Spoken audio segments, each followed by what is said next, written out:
Greetings, Nintendo Force fans! Well, it's been about a month since we finished up issue number 64 and sent it out to our subscribers. Most people should have gotten it by now. And you might have had time to read through the interview in this issue with Stephen Frost from Digital Eclipse. Well, you might have had time to read through all of the interview that we were able to print in the issue because there was a ton of it. Wall-to-wall text, because Kris and Stephen talked for hours on end. And we distilled it down to everything that we could print in the issue. But I promised at the end of the interview that you could come on YouTube to listen to the full recording of their entire discussion. And so that's what I have for you here in this YouTube video that you're watching right now. I'm going to stop talking so that you guys can jump right into that audio. Kris Randazzo and Stephen Frost talking about all kinds of things from Atari 50 to Cowabunga Collection to everything Digital Eclipse works on, their philosophy for how to curate video game collections, all kinds of good stuff. It lasts a long time.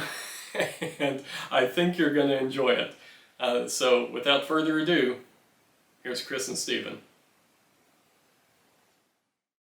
The vibrations on your desk. But yeah, I was there for like 6 or 7 years. I mean, I had started my video game career in Oregon when I crossed from the University of Oregon was a development studio called Dynamics, which at the time was owned by Sierra. And you know, they're the studio that did like Red Baron and they did Tribes. Tribes was their big release. And then they did, at that time, it was the heyday of the sort of FMV, like the Myst style pre-rendered backgrounds with FMV characters. So my first game that I worked on was Rama, based off of the book, Arthur C. Clarke book. And was doing tests and other stuff. Anyway, there wasn't much going on in Oregon. There were like 3 development studios. One was Dynamics. The other one was Trilobite, which did 7th Guest and 11th Hour, and there was some garage game sort of thing. But so I knew I had to get out of Oregon in order to continue to game development. And the way I was able to get out of Oregon to go to California was to write about games. So that's how that part of my career started. Anyway, wow, that's awesome. I love writing about games. Obviously, it's I landed the job at Nintendo Force after 8. I always wanted to write for Nintendo Power. That was like my thing when I was a kid. It's all I wanted to be when I grew up. And then we eventually got that. I mean, it was shortly after my time that the company Imagine or Future at that time got Nintendo Power the rights to it, right? Which is what the tail end of that was. And we got the official PlayStation rights too shortly after me. But I think they came to the realization, like our thing about PSM was that we were very independent. We were just a bunch of guys having fun talking about games. And I think that's what's resonated with people and why it was so successful. And then once we competed against the official PlayStation magazine, which was Ziff Davis had. Once we got that license, I think it became sterile. And I think that's part of what caused sort of like, I mean, magazines were starting to disappear anyway, but it really, the dynamics of it and the personality of it changed dramatically once we were sort of beholden, I think, to Sony. And it lost kind of that, a bunch of friends hanging around playing games, you know, talking about whatever we want to talk about. But anyway. I thought that was pretty the interesting part of like following Nintendo Power that whole way after they kind of not really split from Nintendo, but when they weren't like, they stopped being the official Nintendo propaganda magazine and just started doing more interesting stuff. They were a little more self-contained. Yeah, Nintendo Power Nintendo Power, I think at the tail end did better, but I think when PSM became official, the PlayStation magazine became official, it lost it. And I also think that like part of, because we ended up having all the official licenses. We had the official Xbox magazine. Earlier on, we had the official Dreamcast magazine, like all that stuff, right? And I think there is very much so, in general, a very vastly different sort of personality that comes across as an official magazine versus like a more of an indie thing, right? Like the indie people are the rebellious. It's kind of like that in the gaming industry, right? Like you have the indies who are like rebellious and doing their own thing. They're not afraid to try stuff. They're the ones where a lot of the innovation comes in on a smaller scale and kind of percolates up because they're not afraid to try stuff versus, you know, the more larger companies have to play it safe a lot of times, right? So yeah. Well, I do love writing for this indie magazine. The Nintendo Force is it's about as close to the dream come true as I could ever have. I mean, it's super fun. Yeah, I get to review Atari 50. So yeah, it's like it's about the passion. Do what you're passionate. That's the thing. The main thing that I hope, when you write about stuff, I hope that excitement comes across and people love it. Like we were doing stuff. Like when I wrote for PSM, we loved the Dreamcast so much that Chris Slate and I, who's the SE, we did our own Dreamcast website outside of the company. Really? Because we love the Dreamcast so much. Obviously, we can't talk about the Dreamcast in a PlayStation magazine, but we went to Japan all the time, so we filmed footage of like the New Challenge conferences when Sega was having those, and shared that footage with other Dreamcast websites. Like we were big on that during that time. So, but anyway, I digress. I love the Dreamcast. Sorry, I don't mean to like keep you extra. We haven't even gotten to like real magazine questions. You wrote about all that stuff. I was like, this is this is super interesting stuff. I've done I've done a lot of different aspects of game development, and I think it's just I enjoy, even in my age now, I just like enjoy the process of making games. I just enjoy games. Like I just finally got to play the Quarry, and I literally played it from Friday night to last night. Going through it multiple times and blah blah blah. But I just still love the whole art of making games and enjoying that experience and stuff like that. So, well, it certainly comes through at Atari 50. Last time I spoke to you, the game hadn't come out yet, and it has since. I bought it twice. I bought it on Switch, and then I bought it again on VCS for the Circus Atari. So thank you. Great. Thanks for the support. Oh, thank you. What was the other thing I saw in here of the interesting stuff, the little known facts? Let's see. You played trombone. That's super awesome. I was a trumpet guy before I got into drums, but trombone's awesome. Yeah, I only got into trombone because I started in band this was in like equivalent middle school. Where I went, there was no middle school. It was like you finished elementary school at 6th grade and high school started at 7th. But when I got to band late, so the only two instruments that were left were the trombone and the flute. So I didn't want to play the flute, so I ended up coming home with this giant trombone, and my mom was like, what are you? I'm like, I'm just going to play it. So I just ended up doing it. And I got pretty good at it. But yeah, it's not the greatest instrument from the standpoint of like, when you're practicing by yourself, it's not the most amazing sounding instrument. You know what I mean? Like, sometimes you can't even tell what song is being played based off of what the trombone is doing. Right. So, but anyway. What did you work on in the Sonic IP? I helped a lot on the Wii era. So those years, so everything from like Lost World a little bit out, the Sonic Boom craziness, and all that sort of era stuff. And also but also helping with like the cartoon stuff, and the new directions the characters were going in, and blah blah blah blah blah. Laying the groundwork, which I think would eventually lead to the movies and stuff like that too. So, but. Yeah, just all over the place, kind of on the Sonic stuff. Yeah, but during Sega time, I did Marvel games. I did like Aliens stuff. I did Shinobi. I did Crazy Taxi. I did a bunch of stuff at Sega. So, from a Dreamcast fan going to work at Sega, that must have been a trip.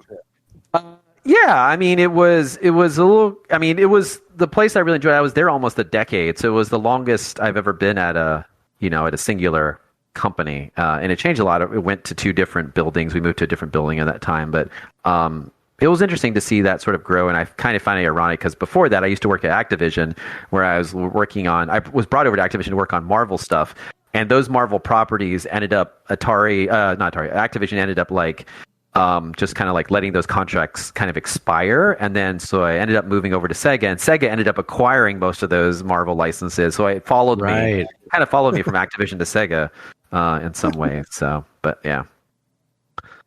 That's fun. All right. I guess I should probably get to the questions specifically for the magazine. This is going to be our 64th issue, so most of it is Nintendo 64 themed for obvious reasons. Nice. I mean, you only get one 64th issue, right? Yeah, that's true. That's awesome. That's great. Yeah, someone was posting GoldenEye photos again, and they're like, I think the caption on the tweet was like, screenshots that make you feel cold because it was the outside, the snow level in GoldenEye, and I was like, also screenshots that make you feel old. That's going to be showing up on Switch Online any day now, I assume, right? They're just going to do one of those weird things. They hop on Twitter and be like, it's available next week. Good luck. Yeah, that was a weird scenario between like Microsoft getting one or a version and like Nintendo getting a version. It's like very weird scenario there. But yeah, but I'm sure people will appreciate it. Or, or maybe when they try to play the single player again, maybe they'll get annoyed. Because I did, like, a couple of years ago, play through that again for an evaluation of something, and I was cursing at some aspects of it. Less, more now than I did back in the day, for sure. Yeah, we're all trained to, people have figured out how to make first-person shooters work on consoles since then. So I've never been any good at GoldenEye. I was. There's just some collision stuff. Yeah, there's just some annoying collision stuff, which is to be expected in that era. But nowadays, it's really painful. Some of the stuff that you're trying to aim at stuff, and it's like it's not registering. But anyway. All right, let's start. Generally speaking, in your opinion, what is the best way to approach creating a retro game collection or compilation?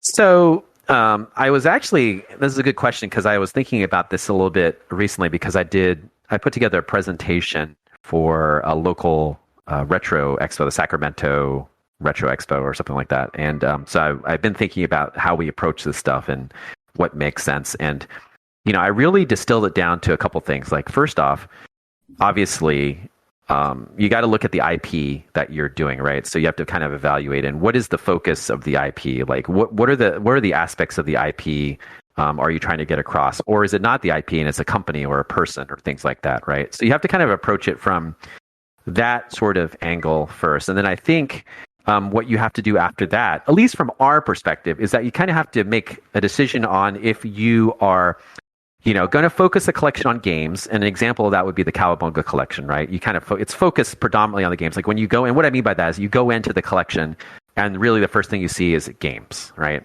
So in that regard, that's what people know.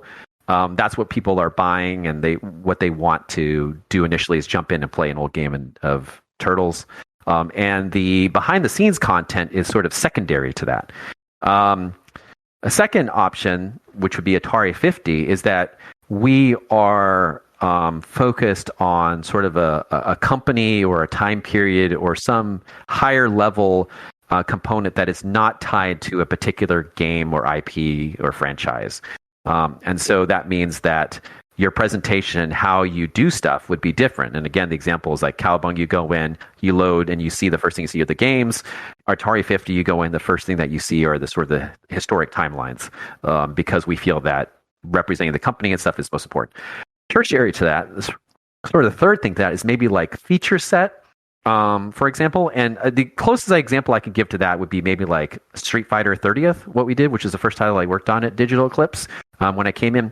And what I mean by that is that the Street Fighter games predominantly have been released over and over again on different releases and different consoles and things like that. So there isn't anything intrinsically new or amazing about the games themselves. It's not like Turtles where people haven't played these games, or a lot of people have not played these games in a long time. People play Street Fighter constantly. They're being re-released all the time. So you can't just sell a collection based upon that aspect of it. You can't, or the games. Secondarily, there's a lot of work that's been done with Street Fighter history, the wikis, information sharing, the comics, the lore, the books, everything like that. There's not necessarily new ground for the most part that you can cover with that. So what we doubled down on in Street Fighter were the features. So that's things like, the onlines and things that we could do with online, such as, I don't know if you played Street Fighter 30th, but we do things to make things interesting. Like the whole, and people may agree, disagree, but like if you go into a lobby, you can choose a game that you want to play. Another person can choose the game that they want to play, and it randomly chooses between the two. And so that's kind of a fun, unique thing. We added training modes, which was amazingly challenging for games that don't have training modes initially. We added the tournament mode for the Switch, right, to sort of bring forth that experience of playing Tournament Edition of Super Street Fighter, which most people have never seen before. I was having a conversation with someone on Twitter about it recently. I've only seen it personally in my life once. Which is why I really wanted to get into the collection. But so it's all these different features that we wanted to get in there to boost sort of your enjoyment and your experience of playing Street Fighter. And it's not necessarily the games themselves or the history. So I think those are the three main buckets when we approach it. It's the games, it is sort of like the story, and it's like the features, right? And I think that's how we kind of, when we start, after we know what the IP is, we kind of start, and it's like, which path are we going down? And that sort of helps to inform sort of the look, the feature set, and all the other things that would make up, Digital Eclipse collection, if that makes sense. It does indeed. So sticking with the Cowabunga Collection specifically, how difficult was it to get access to all of those games from Konami? Were they cooperative in giving you access to all the behind the scenes stuff and access to any of the games, or any games they didn't want you messing with, or anything like that? So we have, working with partners sometimes can be challenging and sometimes it can be great. Konami for us has always been a really good partner. Specifically, there's a producer over there, Charles Murakami, who is he's a great guy, and we work with him, and I've worked with him before on like Yu-Gi-Oh, because up until recently, and we still do, but like up until recently, we were the studio that did the Yu-Gi-Oh games, right? Most people don't know that or associate us with the Yu-Gi-Oh games, but we do the Yu-Gi-Oh games. He already knew about us and our quality level and things like that. And internally at Konami, they've been wanting to do Turtles for a while. But as you can imagine, that there's a lot of like legal loopholes that have to be gotten through before you can even, get to that. So there's like the Nickelodeons and all the other groups that are involved. You want to make sure that Kevin Eastman is like, excited and happy with what you're trying to do and things like that. So all the different parties involved, and that there's a lot of legwork that's required for that stuff long before we even get on the scene and things like that. So they already did a lot of work before they started to approach us about the feasibility of working on this. What I appreciate about them are a couple different things. First one is that a lot of times these days, you get publishers or developers who release these collections, and we try to avoid the phrase collection now if we can, because it's kind of like oftentimes it's a negative connotation. But they release these collections that only have a handful of games.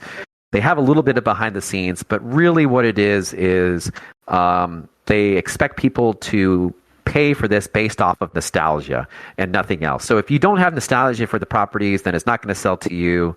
And they only generally include a handful of games. It's not very much because they want to play it safe and things like that. So what we always believe in, what Konami also echoes us, is that, if we're going to do this, we don't want to rest on nostalgia. So even if you haven't played past Turtles games, we want to make sure that we include behind the scenes content and stuff that helps to convince you why you should be interested in the Turtle stuff. And secondarily, we shouldn't just include 5 games. Like really, if we're going to do this, we need to include the whole beginning era, or as much of it as possible, in this collection, and not try to treat it as like, a volume 1 and then there's a volume 2 and do that. Konami really wanted to work hard to please their fans. So like, okay, we're going to put 13 games in this, 11 Japanese ones, and then try to get as much content as we can behind the scenes. This was sort of during COVID, so this was a challenging time, but Konami has sort of I say a secret vault, but it's like a building that's sort of remote from their normal location in Japan that contains a lot of like older stuff, like content and behind the scenes things that they've stored.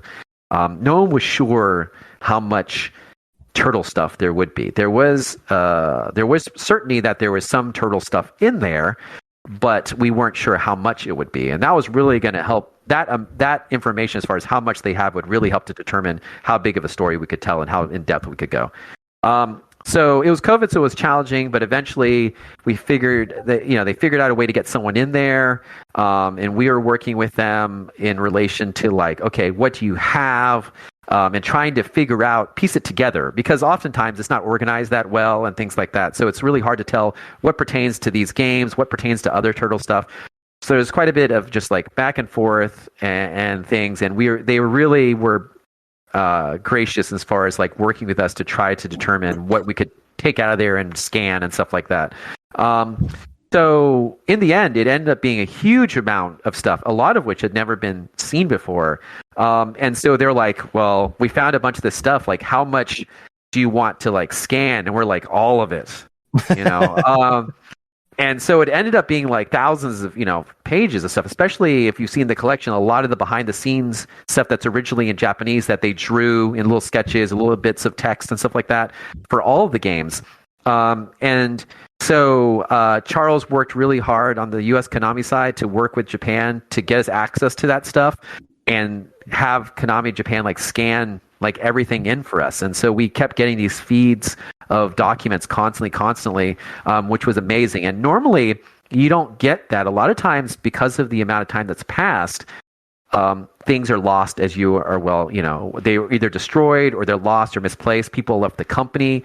And so it becomes this very much what I equate to an Indiana Jones sort of archaeological search for reaching out to people who work there, who are involved in stuff to try to get it. But in this case, really a lot of it was fortunately kept in good condition by Konami. And that was sort of a godsend to this project, because that meant that the amount of stuff that we had to go out and find ourselves was dramatically reduced. And there was a lot of content there that had never been seen before. So, I still to this day, am so thankful for Konami for holding on to that stuff. Not only that, but allowing us to work with them to try to get access to that stuff and sort of present it, their willingness to present it to the world. So.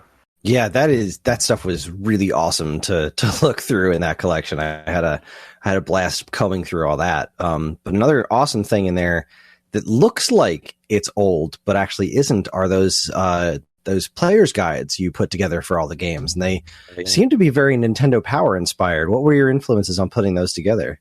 I think you said it. Nintendo Power definitely was an inspiration. That era of magazines, that feeling of when you'd get a Nintendo Power in the mail and there'd be a Zelda map in there that you unfold, or you looked at, that sort of nostalgic thing. And we also wanted to sort of replicate. In hindsight, I regret this now because our manuals are hidden away in a different section, but really we learned that with Atari. But we want to be able to present the same experience of you laying on your living room floor, sitting in front of your NES or whatever and your TV. You've got the manual there. You've got your Nintendo Power there. You got a bowl of cereal or something, and you're sitting there playing the game, and you're looking through the guide and you're looking at the manual and you're enjoying this experience together. So anything that detracts from that is a loss on our side. So I think that's what was the impetus and sort of the inspiration for these strategy guides. I will tell you that the strategy guides kind of came together. Most new features like that come together at the very last moment, which is a little bit scary from a development perspective, because most of this stuff, all of these features and things that are kind of cool that we reflect back on, the watch movies where, and things like that, they all come at the very last minute, and they're great in hindsight, and we're so thankful to develop them. But during the time that we're developing, it's very, very, it can be a bit stressful. It can be a bit unnerving because you're trying to hit deadlines. And the strategy guides were the same thing from the standpoint that the original conception of it was oh yeah, we'll just draw these, put these together, put some screenshots in, some text. It shouldn't be crazy. And then we started expanding upon that, well, maybe we should include videos in there, or playing the interactive watch movie stuff in there, and maybe it should be accessible from each of the games, and we need to create custom art, and then we need to and then we need to get approval for all this art and all this stuff. So it kind of ballooned up quickly. Fortunately, the team was very psyched and very determined to try to get it done, because we knew that it was something that was going to be really appreciated by fans. And the only way we were able to get it done is again, Konami and the team at Nickelodeon and stuff like that, being able to get approvals very quickly, to give feedback very quickly. And it was a feature that was touched by everyone. We had art layout, we had people drawing the little images, custom images that are saying stuff. We had editorial team writing the tips and things like that. We had people putting together the watch movies that you can trigger when you play that. I was doing the camera placement, so when you jump from entry to entry in there, those are camera placements. So I had to put in all the camera placements. So everyone was really involved in that in all disciplines, and so it was actually ended up being a much larger task than we expected. I'm glad we were able to do it and people appreciated it, but it was definitely challenging. I'm glad it turned out really well. But yeah, boiling back to your sort of question, I think it really was that, that trying to, the whole collection is sort of nostalgia at its, from its core. And so we wanted to resonate that and capture that in sort of this magazine form. Like I said, of you sitting there on the living room floor playing this game with a magazine out in front of you, and we wanted to kind of recapture that. Speaking of that exact experience, I definitely felt that way when I was playing through the first NES Ninja Turtles game in the collection. Right. An issue that I did run into is that every time I closed the strategy guide, I had to manually flip back to the page that I was on, and I had to check that thing constantly on like the searchlight stage later in the game. It's like every time I'd close it and I'd walk, I'd be like, oh crap, where was it again? And every time I'd boot it back up, I'd have to like flip a bunch of pages to get back to where I was. On That's that valid. note, That's valid. Yeah, that's valid. the game recently got its first major update. Are there more potential updates in the pipeline? And are there any features that you would still like to add to the game? Yeah, I mean, we did as much as we sort of could within the sort of constraints of like the time and the scope of the project and things like that. And I think we actually pushed things quite a bit. Like for those who aren't aware, like I'm really proud of that patch. I think that's one of the biggest sort of updates for a collection post-launch that we've ever done. And what I mean by that is like almost everything we did is sort of user facing, right? Like you can physically interact. It's not like, oh, we fixed like 16 crashes, random crashes that most people don't see, right? Or things like everything that we added were features. Yeah, that are usable features, and that was really predominantly taken from feedback by users, end users. And I want to do more of that within reason. Obviously, people get a little bit crazy. We're like, oh, can you add 6 more games? I'm like, well, that's not. I mean, right? Like they see that it's the catch-22 because they see that we are listening to them and we are adding and implementing features, and then they say like, oh, well, let's add this game then. And we're like, well, I can't do that, right? Like it's outside of the scope and the budget and the time of this project. There is a certain amount that we can sort of do.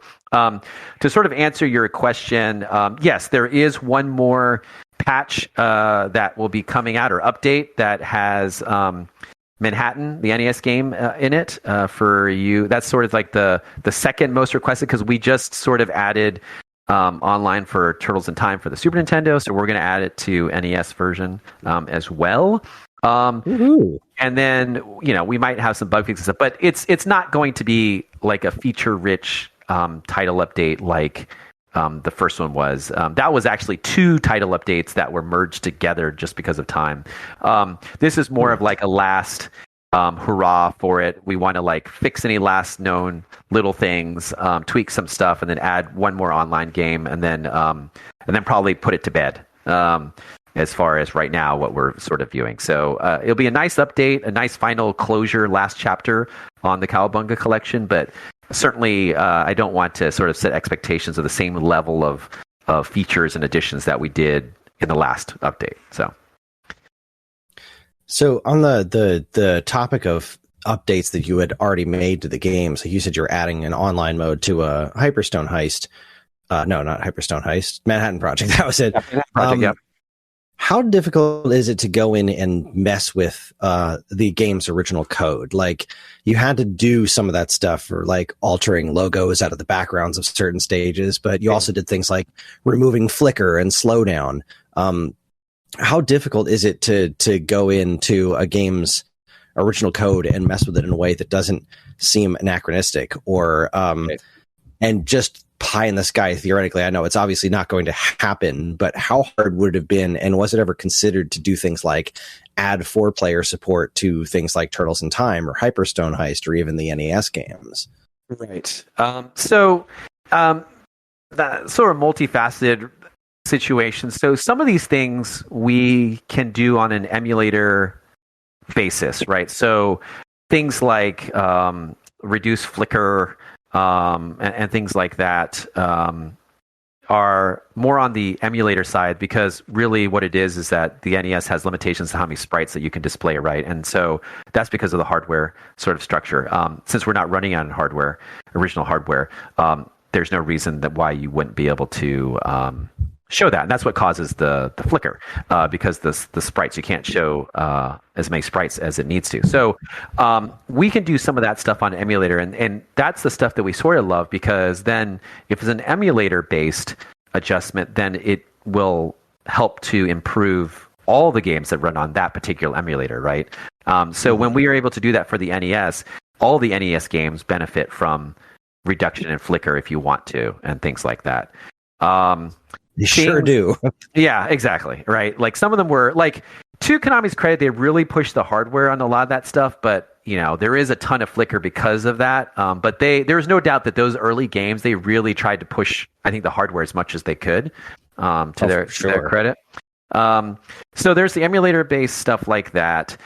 It's the same thing with, we added the Game Boy Color sort of option and different color settings. That's sort of more on the emulator side of stuff, where we add that functionality to the emulator, and then it benefits all the games on the emulator. So all the Game Boy games got the benefit of being able to have Game Boy Color support, and then also, if you want to switch between the DMG Color, the Game Boy Pocket, and the Game Boy Pocket Lite sort of palettes, you could do that. So that's all. That's work, but that's, more so those are the wins that you really love because you do it one time and it benefits most of the games on that platform.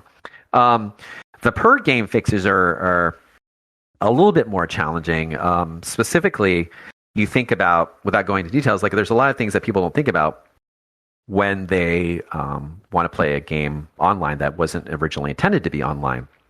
So there's a lot of stuff that you have to look for and understand when it happens, just from a console perspective. Like, when does an online session begin? Like, when are two people playing? When does it end? And things like that. You have to track that. So there's a lot of like understanding about like how does the game recognize when things like two people are playing and whatnot. And things like, especially things that people don't think about probably, is none of these games really have a situation where if you and I are playing the game and then you decide to get up and just leave, right? Like leave. Your character's there. And so you as a single player person can't do anything. You either reset the game or you quit outright. You can't do that in an online situation. So what we had to do is detect when people leave like that and then initiate a system where your turtle dies. We have to kill you as the second player, right? So that, happens naturally, so people don't think about it, but people don't recall that, though that is not how it is in the game, in the original games. So there's some times where you have to kind of figure out the sort of the limitations of the original game and then build upon that. And that can take a little while, right? Because you got to figure out a safe way to kill a turtle, and does that impact other aspects of the game in some way, like unbeknownst to you, does it impact stuff? And then there's other things like, well, you have to start the game in a particular place with a save state generally, right? And a lot of these games, it gets a little problematic because there's a one-player mode and then there's a two-player mode. The two-player mode can't start with only one player. So when you're playing online, you have scenarios where a person can just start playing by themselves and someone else can join, right? If we were just to have the single player start a two-player match, they'd just be sitting there waiting for someone. They couldn't continue. So you have to overcome things like that, that most people, again, don't really think about, that sometimes catch you by surprise when you put it into an online situation. You have to figure out, what are all the problems? People leaving, or how do you determine between someone having a bad internet connection or just pulling the plug and leaving or disconnecting completely, right? And how long do you wait before you kill them so that the single player can continue on? How do you handle a situation where a player is just playing by themselves for a while and then someone wants to join, and things like that. So there's a lot of situations like that that you have to really spend a lot of time thinking about. And some of it can take a while depending on how the original game was coded, because these are a lot of modifications and hacks, right, to stuff. And the key thing is that you don't want to do something or trigger something that causes an issue later on. So you have to be very, very careful about that. So that's why, people equate online from a new game to online on an older game, and they think that taking an older game online is easier. But in some ways, it can be more difficult because you may not have access to source code for a game. It may be built a certain way that's not designed for online. And you're trying to figure out a way to take it online, take a game that wasn't designed to be online, whereas modern days, you're deciding from the get-go, yeah, we're gonna take this game online, we're gonna build this game, to support online. It's very, very different. But I think people just think because it's simpler games or they're older games that for some reason online implementation is easier, but actually in some ways it can be quite harder. But yeah. that's some of the things. I mean, it can take a while depending on the situation and things like that. But the main thing is that you have to, when you do modifications to these games, even like some of the stuff you were talking about, like legal changes. We hate to change games if we can avoid it, but sometimes there's legal changes and stuff like that. Like in Street Fighter, we had to change the Air Force logo on Guile stage to a new logo that we created, and that logo is now used in every iteration of Street Fighter 2 that you'll ever see again. And that was just yeah, most people don't know that because it's like because they just don't pay attention to that. But yeah, if you look, like before Street Fighter 2, our collection of Street Fighter, there was the Air Force logo on Guile stage. For any official release of Street Fighter 2 now on Guile stage, there's a different logo that we implemented. I never noticed. I'm gonna have to look out for that. Yeah, exactly, and that's the version of that they use from now on. We'll probably use from now on. Again, it's because it's like just legal issues and stuff, and we do it because it's an requirement in order to get these games out. We hate doing it, but sometimes it can be very difficult.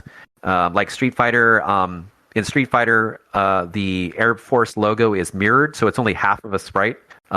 Or a decal basically on top of it, and it's mirrored. But the image that we integrated in is not a mirrored image, and so we had to do some work in order to get the game to be able to utilize a non-mirrored image there. So people don't think about that stuff, but sometimes these modifications are very difficult and sort of risky, and you have to kind of have very delicate fingers when you're touching the stuff.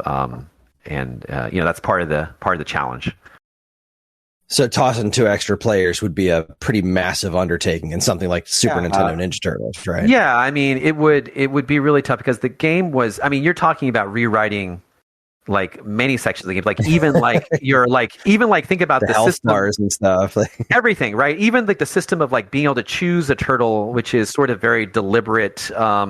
In how it's handled. Like even some of the games are very deliberate from the standpoint that like when you play single player, one person can choose a turtle at the beginning, and the second player can only choose a turtle after the turtle selection screen is done with and stuff like that. So there's very deliberate reasons why they do certain stuff. So trying to rewrite that stuff would have been very difficult. And also for a lot of this stuff, we don't necessarily have source code to be able to go in and do it.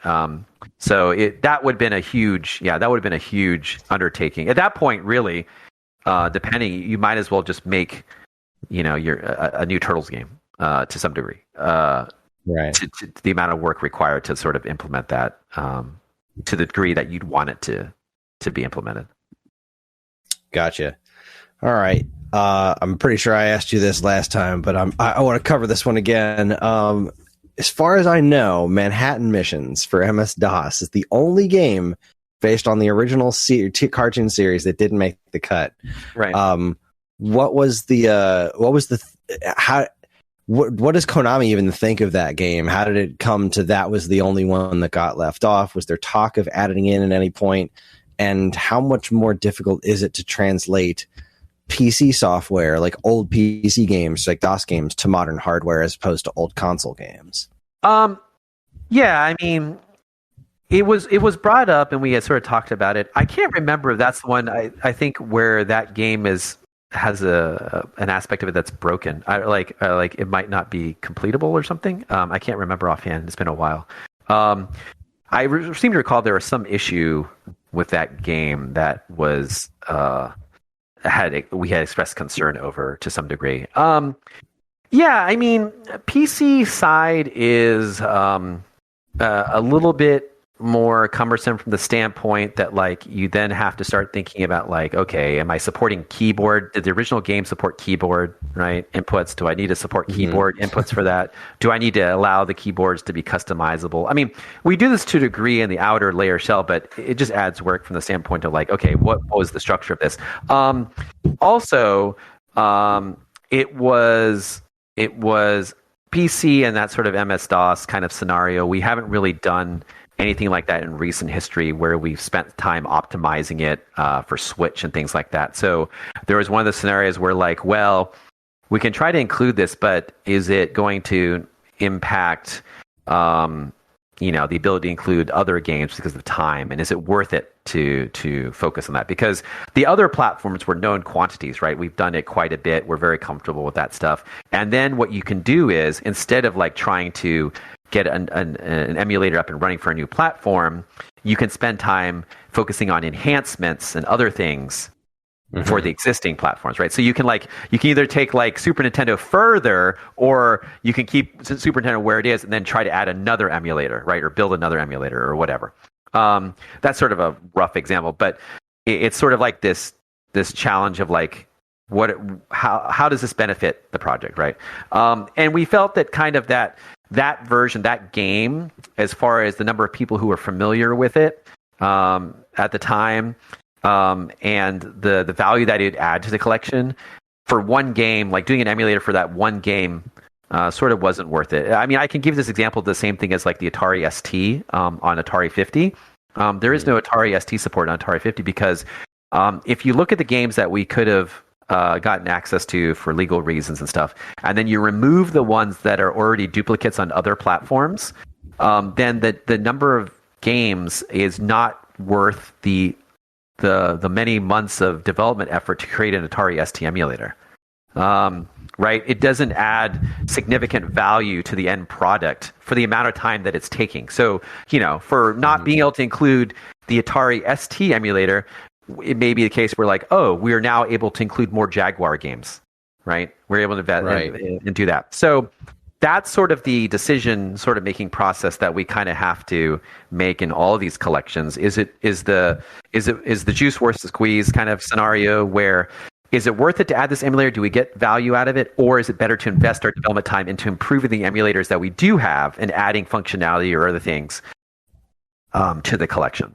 So I think, again, jumping back to Turtles and that sort of DOS game, it felt like doing an emulator and getting it up and running, optimized for all the different platforms for one game, didn't make as much sense as it would have of like focusing on adding the other features to the games, or potentially like maybe not being able to do the strategy guides, right? Because that was an engineering effort. That was a big engineering effort as well.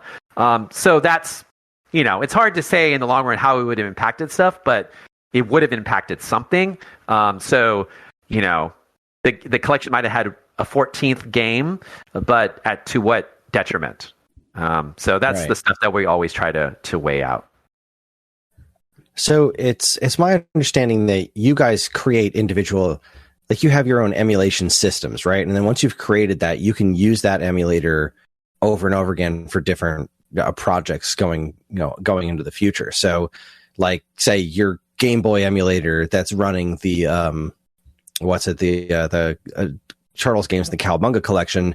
If Capcom were to say, "Hey, we want to make a third Mega Man Legacy collection with all the Game Boy games on it," you could use that existing emulator to do something like that, correct? Yeah, that's definitely true, especially for like established stuff. It's always a bit more work depending on like when we have new emulators. Like, Jaguar was built for Atari 50, right? That was a new emulator. So that's always a case where, like, if we were to use that again, it might require some additional work or improvements in order to facilitate the needs that we have. But for the most part, especially for established systems like NES, Super Nintendo, Game Boy, things like that, yes, that's 100% true. Once it's sort of been developed and working, we can easily utilize it for other companies and other project needs.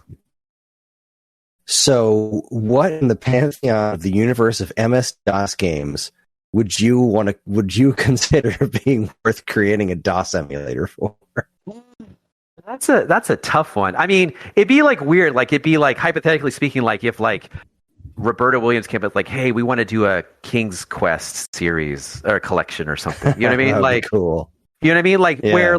where I guess really what it boils down to is if it'd be a case where the majority or at least a large portion of the games would require that emulator. Mm-hmm.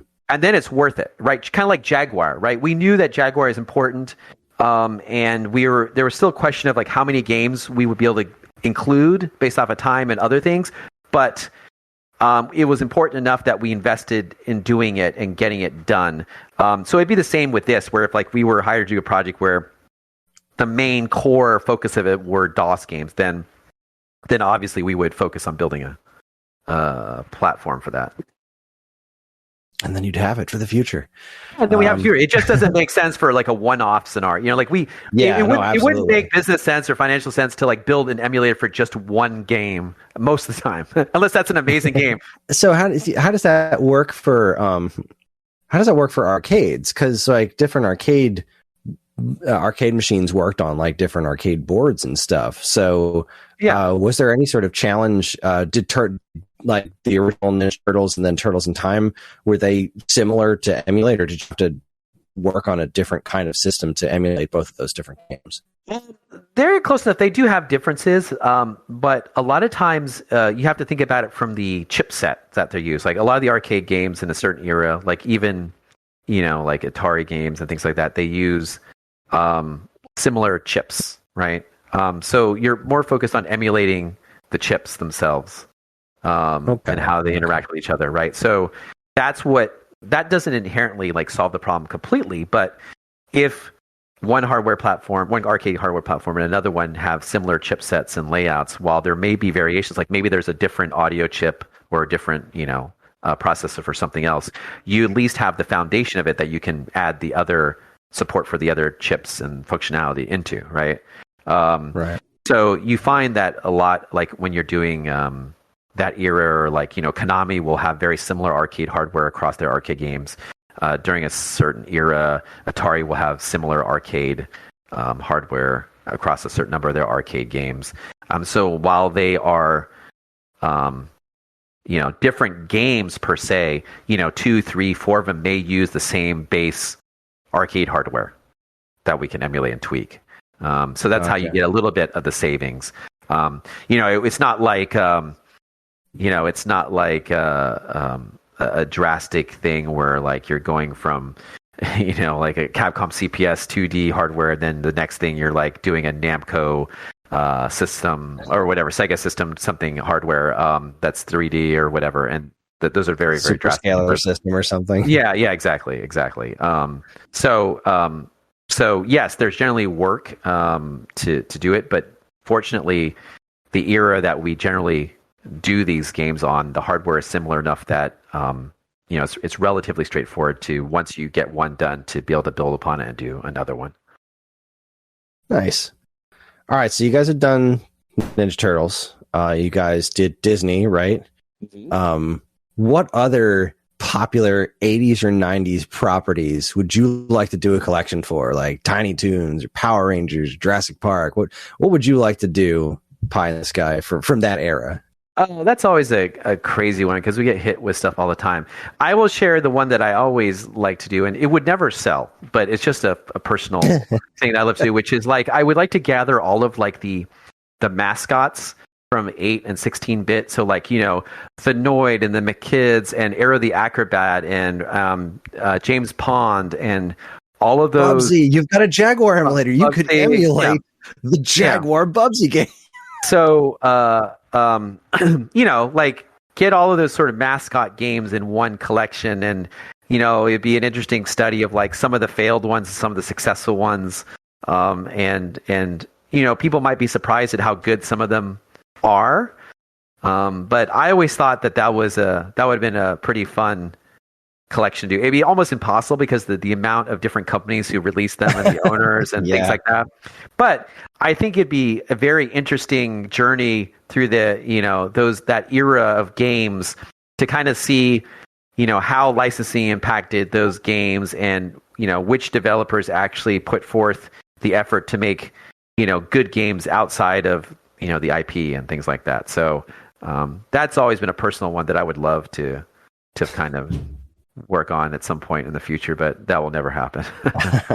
I love that answer. I would buy that in an instant. That sounds amazing, especially if you did it attacked it from the Atari 50 style historic approach, Exactly. Really... That's what you'd have to be, right? It's a very specific era of licensing and like how everyone was like trying to create their own kind of mascot to try to hit, to try to compete against the Sonics and the Marios and other characters like that. And and some got resurrected later on via Kickstarter and other crowdfunding things, and some disappeared into the ether of video game history.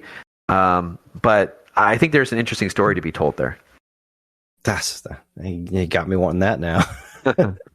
All right, my editor would kill me if I didn't ask, what the heck happened with the Switch icon for Cowabunga Collection before the update? It was just one of those things where, like, the Switch community is very vocal about stuff, and we had a lot of people. It's a learning lesson about things like people. And you have to be careful, mind you. You have to be careful of, like, just listening to echo chambers or one-off and things like that. Like, I try to be very fair. When we gather feedback about stuff, we try to be fair about, like, how big of an issue is this? Or, even if it's not an actual quote-unquote issue, how many people feel favorably in one direction or another and things like that. So I went down this tunnel of, like, investigating Switch icons and things like that.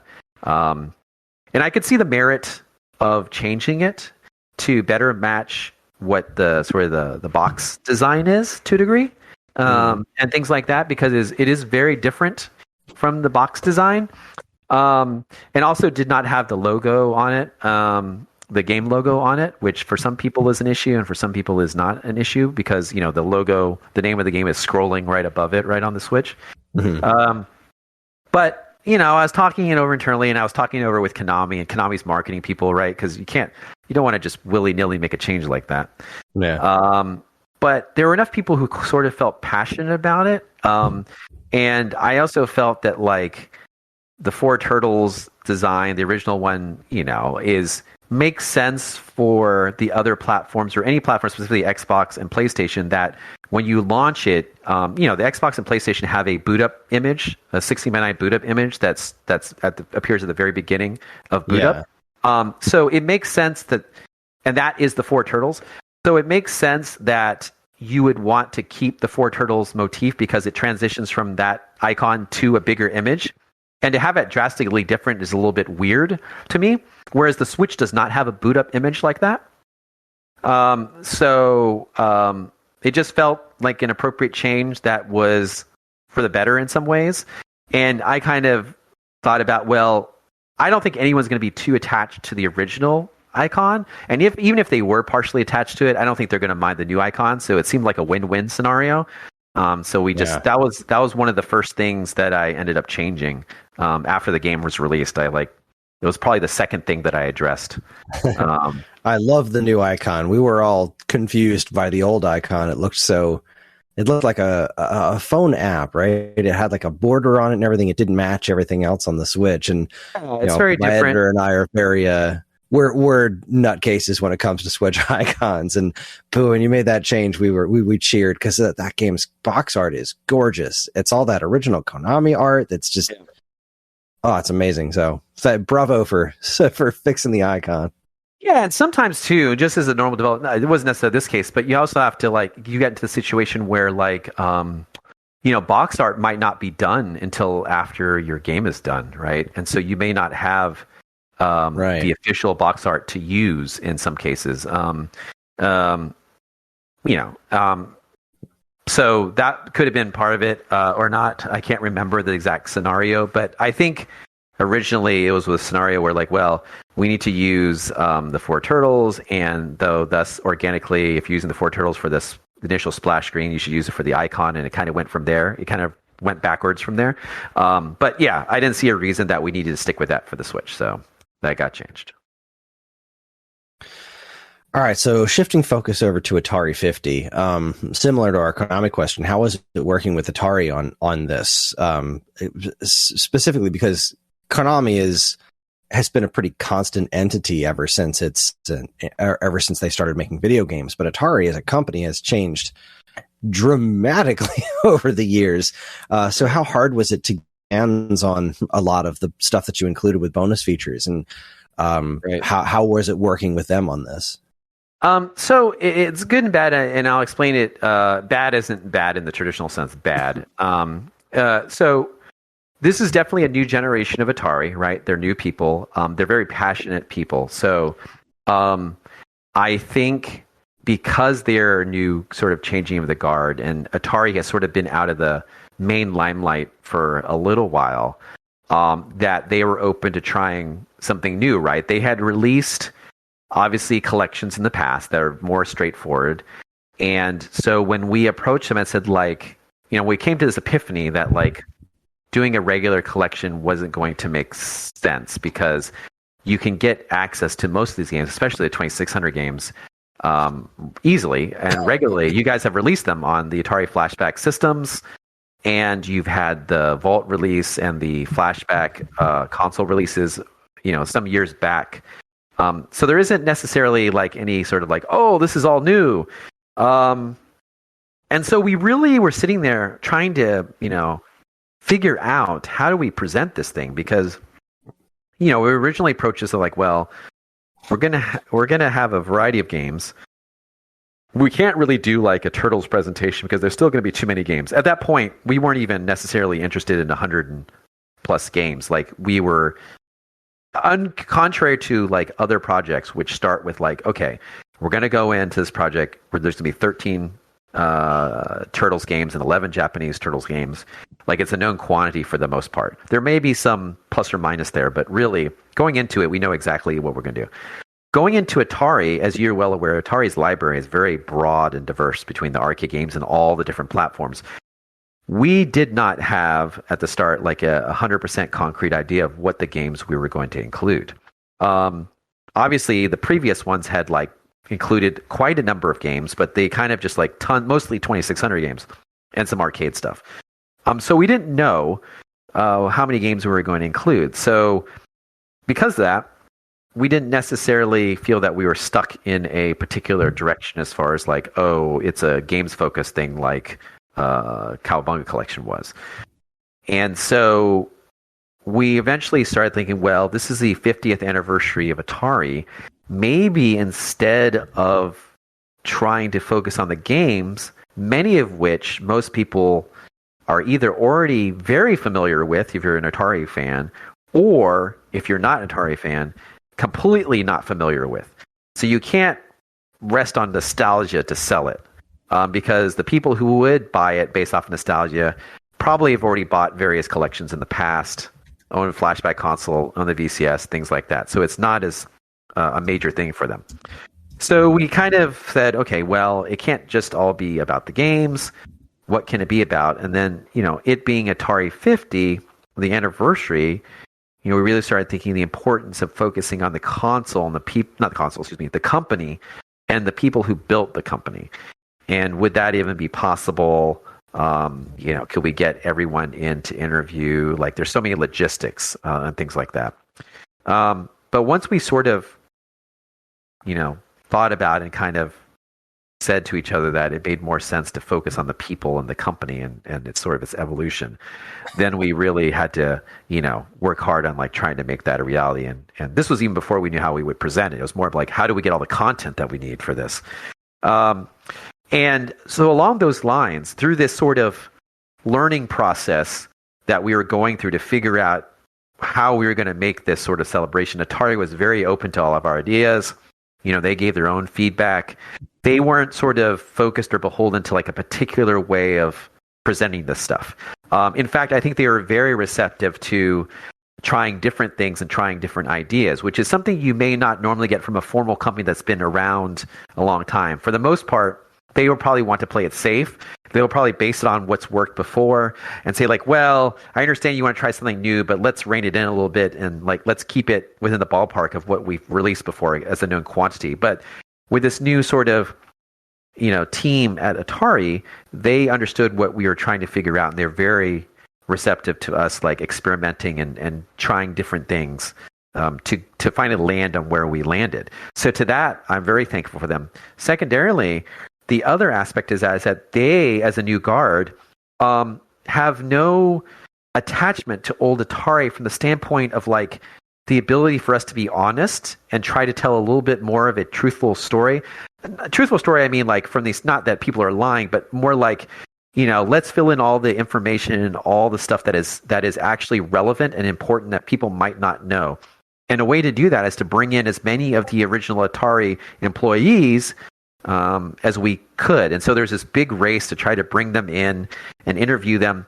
And even at that point, like, you don't really have an idea of what story you're trying to tell. You're trying to like write questions that are open-ended, and you have to rely on people who are interviewing them to be able to like hear what they're saying and then take the conversation in a different direction because you see a nugget.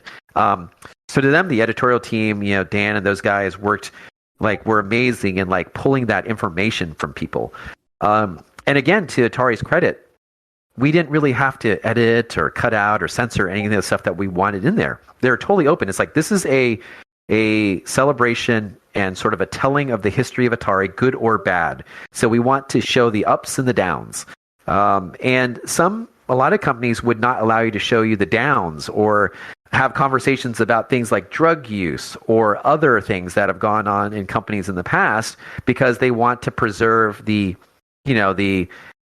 public-facing image, positive public-facing image of a company. But Atari's like, no, it's like, we want to be honest. We want to truthfully show where this company came from and the ups and downs that it had. So tell that story as best you can. And so I think that was a huge benefit of being able to do Atari 50 in the way that we did, and that they supported the direction that we took it in, and they were open to us telling the story that we wanted to tell, regardless, of the content of it and things like that. So I think in that regard, they were amazing partners to work with. On the negative side, and this is true to like a lot of different companies, but it's been a lot of years, decades, since the birth of Atari, and a lot of interesting stuff has been lost and gone, right? Art assets, prototypes, things like that. And being a new guard and changing of all the personnel and things like that, it's hard to track down a lot of that stuff. So we had to spend a lot more time on Atari 50 than we had to in Cowabunga Collection, going out and trying to partner with people to dig up stuff, flying to different museums and scanning stuff and investigating and reaching out to people who used to work at Atari and doing stuff. There's a lot of legwork about, trying to find the information, the true information, and also the art assets and material stuff that we would need in order to present this story, because that's really, really challenging because it's disappeared. It's gone. So that was a really challenging part of this project. No doubt, in comparison to something like Cowabunga, where there was the vast majority of stuff was in the vault that Konami had, and we only had to go out and supplement that with additional materials. Whereas with Atari 50, it was predominantly us going out and digging up stuff and trying to find it.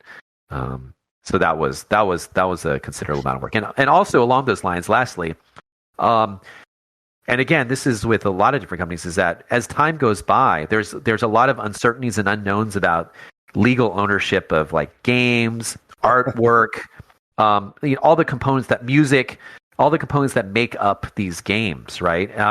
And we found that we came across that there were some people who thought they unequivocally owned the rights to something, and they did not, and other people who weren't even aware that they did own the rights to stuff. And it's natural because decades have passed, right? Like how things have changed. People have sold off stuff, but maybe they sold it off in a way that wasn't that great, or things like that. So we had a lot of back and forth, a lot of investigation, not only in finding the assets, but also trying to figure out if we could use them. If Atari has ownership, and if Atari doesn't have ownership, who does have ownership, right? Because there's a lot of unknowns about like who actually owns some of this stuff. And this is something that we have to focus on for every release that we do, is going out there and figuring out who owns what. Like not only what is out there, but who owns what, and can we get a hold of them? So that's why I say it's good or bad. It's like, it's great from them being open to the directions and supporting the honest story that we want to tell. But then again, because of the age of the company, it was a lot of work going out there and trying to find all the art assets and info and materials that we needed. How hard was it to track down a lot of the old Atari designers, and were there any people you reached out to who you weren't able to get on camera? Or obviously, it was pretty like we know. Fortunately, us being a lot of old veterans and stuff in the game industry, we know a lot of these people. And basically, what it was is it was kind of hard at the beginning because, and I kind of saw this post-launch too, where, and I'll jump back to the beginning, but like when we released this game, the new approach to it, sort of like the presentation to it, most people assumed that it was just like another Atari release, like another Atari collection, and so they didn't really pay it much mind. A lot of like the press, the big press sites, media sites, and things like that, kind of just assumed if they hadn't heard about it, that it's like, oh, it's just another Atari collection, blah blah blah. We'll try to cover this later. It wasn't until like word got out that people were talking about it and seeing how drastically different it is and the presentation of it and the context that it provided, that people started to like, oh, maybe this is different. We should really talk about this. And so over the months post-launch, you've seen this organically grow and some of that, which is great. Now imagine rewind that a bit, and you're trying to explain to someone who you're trying to convince to help with someone. So like, no, it's not going to be the same as other releases. It's going to be different, but you can't quantify how it's going to be different, right? Because you don't know quite yet how it's going to be different. And so it was really initially kind of like, okay, yeah, can we get you in? A couple people were like, can we interview you? And they're like, yeah. Like, do you want to know the true story? Do you want to just know the normal story? I'm like, no, we want to know the true story. And I think those initial people, after we articulated to them what we were trying to do, and also the fact that they were able to tell their own version of the story, right, in an honest way, that got them excited, and they started reaching out to other people. And it was this organic growth of like, okay, you guys, I just recorded this for Digital Eclipse. You should really try to reach out to them. So it was a mixture of that stuff, which is awesome, and then us just really trying hard to find people. There were other people that we wanted to get. I can't remember the names offhand now, but there were some people who could only do it via like email, which is, we used some of that information in the timelines and stuff like that, but just didn't want to be on video, or didn't quite understand what we were trying to do, so didn't want to get involved in it initially, or just were too busy, things like that. But there were additional people that we would have hoped to have track down, and should we ever do Atari 100 if we're still alive, or I don't know if they'll be alive, but we also knew that like this was probably this could be the last hurrah for the older crew of Atari, like, right, they're not getting any younger, and you never know when this opportunity will come again, and so we took this opportunity to try to reach as many of them as we could, and just let them sit there and talk and tell us and reminisce. And it was kind of an amazing experience. It was a different time and, of video games and things like that. And, it's kind of amazing to see. And we have, who knows, like, we've distilled the interviews down to like, an hour and a half or whatever footage, but like we recorded so many hours of stuff. So who knows if that will, we'll get a chance to utilize any of the other stuff in future things. But I think we recorded like a total of like, I don't know, 24 hours of footage or something like that, or something crazy. I can't remember the exact count of hours, but it was a lot of hours of interview footage. Those interviews were fascinating. That really one of my favorite things about the interactive timeline, besides seeing the games presented in chronological order with historical context, those interviews surrounding them were just they're spectacular. So if there's ever a chance of getting more of those released in some form, I would love to see that. But another one of my favorite things on the interactive timeline that I was sad that I didn't see more of was commercials. There were a few of them, but they seemed to be the ones I remember seeing in the collection were really more from like the Jaguar era, I think. There's there was some older stuff. Yeah, commercials is always a hard one because there's commercials are definitely another area where like the legal aspects are tough to track down, and also like even you get scenarios where like celebrities have shown up and stuff to present stuff, and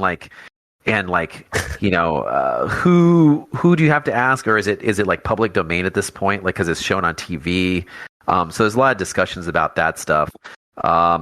We tried to go down that rabbit hole a little bit, but it was getting a little bit challenging. The amount of work to try to clearly get approval rights, or just to get the clearance that we're 100% confident that we can use it, with so much work that it didn't seem, it seemed like, again, like the time was better spent in securing other stuff. So that's always something that, you could spend a ton of time doing, just like, things that are related, and you might have questions about this, but like, third party stuff that was Atari, that was very difficult, to track down. And it's like the time to do that these days, especially, again, people not knowing what we were doing, because it's hard to articulate what we were trying to do with this collection at that early stage, right? Now it's a bit easier because you can point to something and look at it and people say, aha, I understand now. But during time before that, trying to go out to people and talk to bigger companies about like trying to include clearance rights for a screenshot or some video or some artwork, just individually was so time consuming. I spent literally months trying to get clearance for like a single screenshot and a piece of art. Like months. And that's just one screenshot and one piece of art. So you can imagine the amount of time investment if we were to try to go beyond even more, like include other games, which we would love to do, right? The classic games that people expect when they think of Atari, like the Pitfalls and the ETs and things like that. We would love to be able to include that, or would have been able to include that stuff, but given the amount of workload and the number of games that we already had to manage and stuff like that, trying to tack that onto it would have been just a gargantuan thing to overcome. Mm-hmm. But, moving forward, if, Atari ever desires to do more of that stuff, but more with licensed stuff, then maybe that's more manageable now because we've built the foundation of things, right? Mm-hmm. We have all the emulators now. We have the framework of what Atari 50 is, and you can build upon that more easily than you can, when you're trying to add a bunch of stuff at day one. That's sort of some of the tricky parts, and commercials were definitely part of that it's hard to really get clear ownership rights, to be able to include those safely. Right. So one of the few criticisms I've seen floating around about Atari 50, which I'm certain you've seen around as well, you've already alluded to as much, as people saying, well, why isn't X game on there?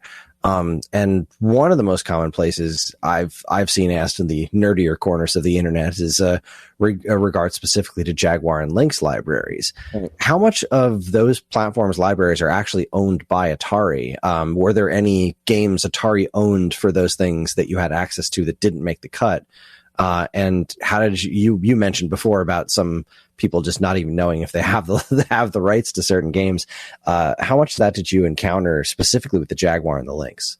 Yeah, that's a very similar case for that too. So we include as many. So we start with like what Atari obviously has 100%. They're comfortable, right, with their ownership of it, legal ownership of it, and then we kind of go from there about things like, okay, what can we more straightforward sense, work with someone who has the clear rights to be able to include it and things like that.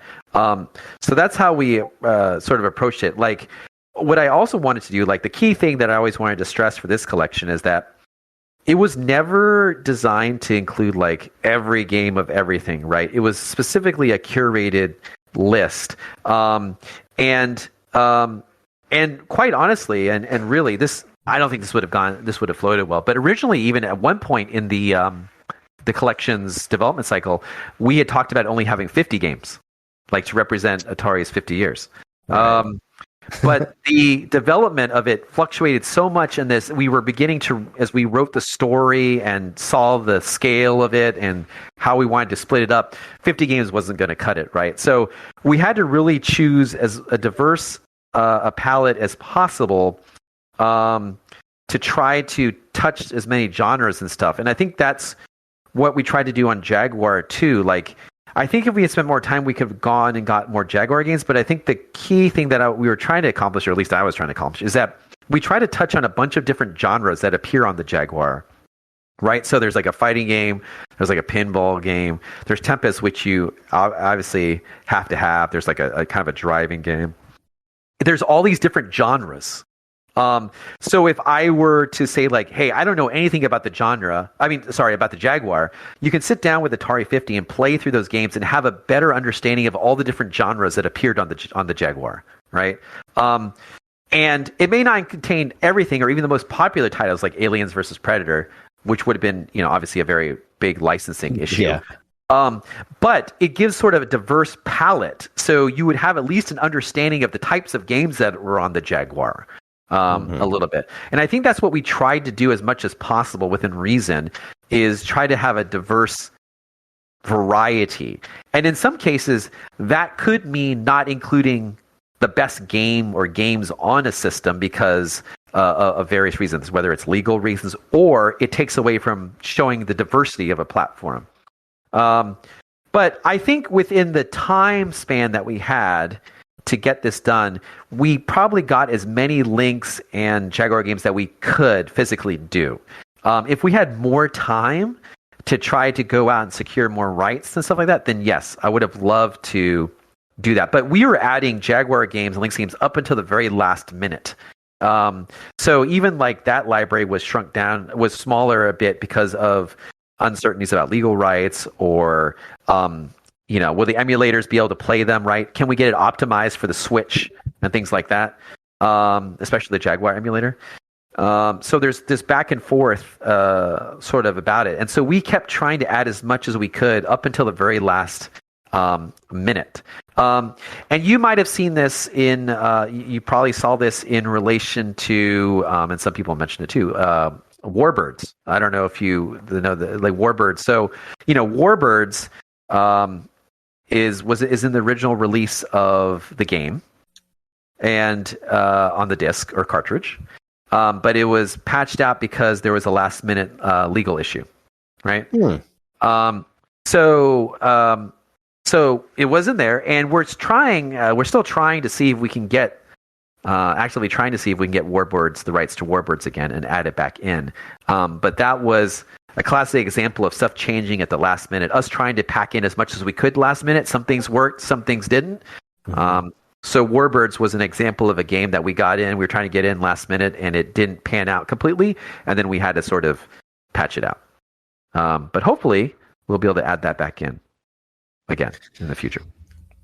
Now, like you said a couple of times, licensing was clearly one of the biggest hurdles in creating Atari 50, especially in terms of its list of games. Right. Obviously, a bunch of stuff that Atari themselves published, Star Wars, the arcade game, Superman and E.T. for 2600. They would never have been able to make the cut because those are pretty big licenses. Right. What were the games that you wanted most that Atari published themselves that you weren't able to include? I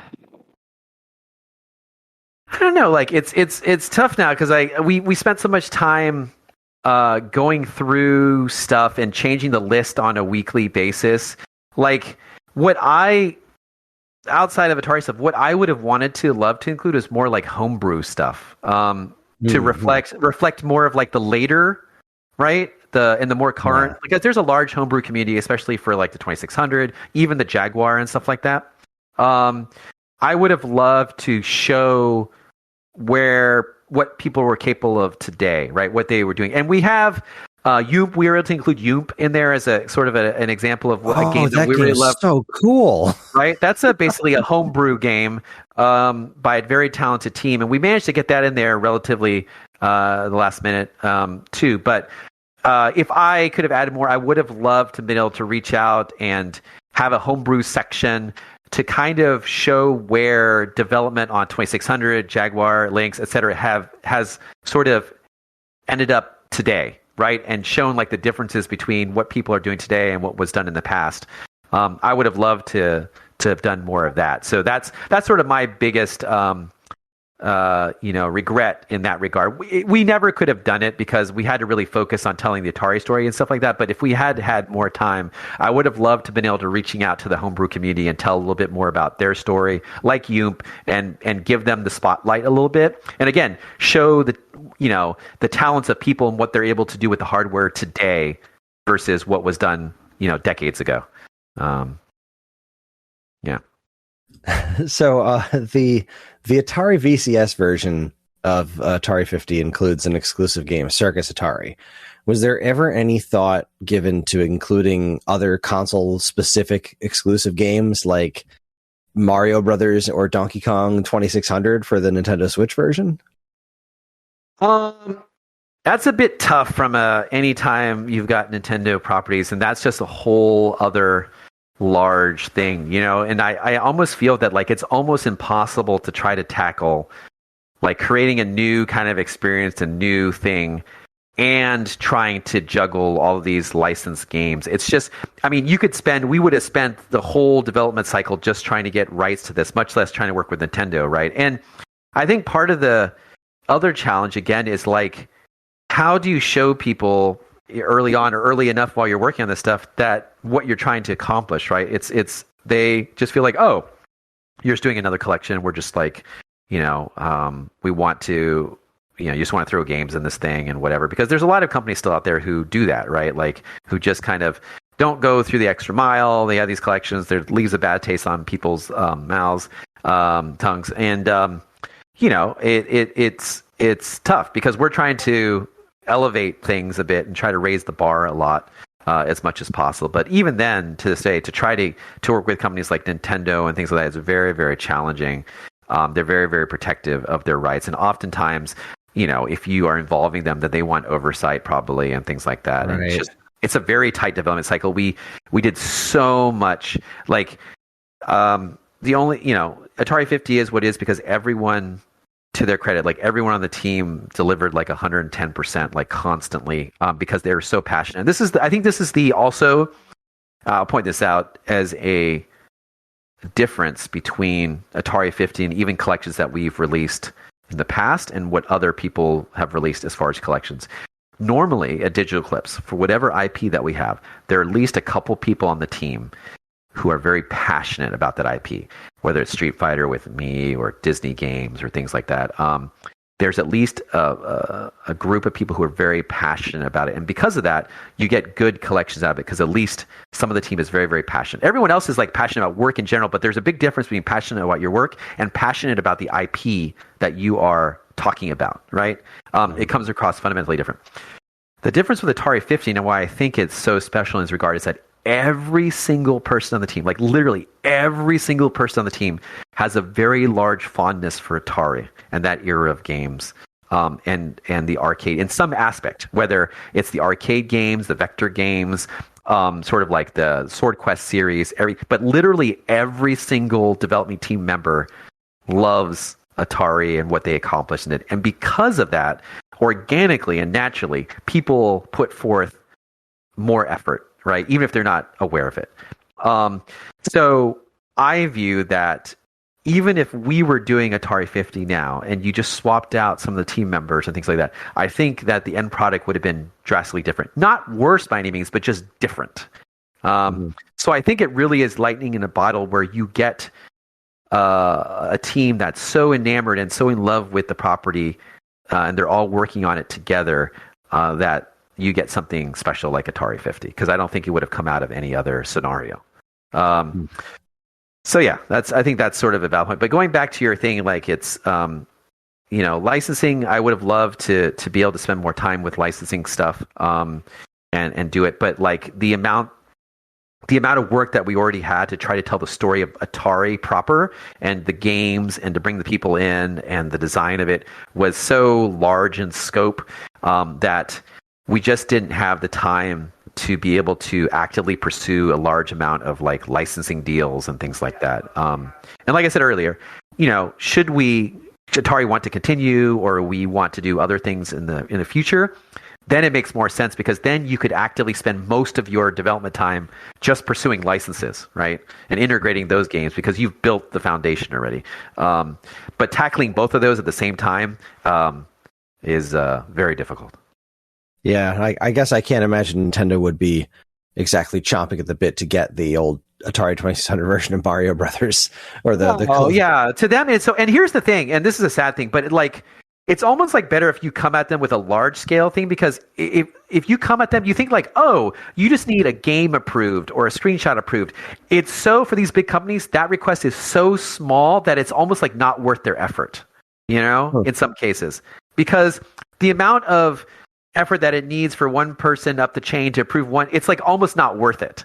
But if you were to come to them and say like, okay, we want to do 8 games with this, this, and this, and it's a large enough scope and with large enough amount of licensing money where they will justify resources to it, because they have resource demands just like everyone else. It's not like there's one guy who's sitting there at whatever Activision or something just waiting for me to reach him. He's like, oh, you want a screenshot cleared? Sure, let's do that. They're not used to dealing with a scope so small like that.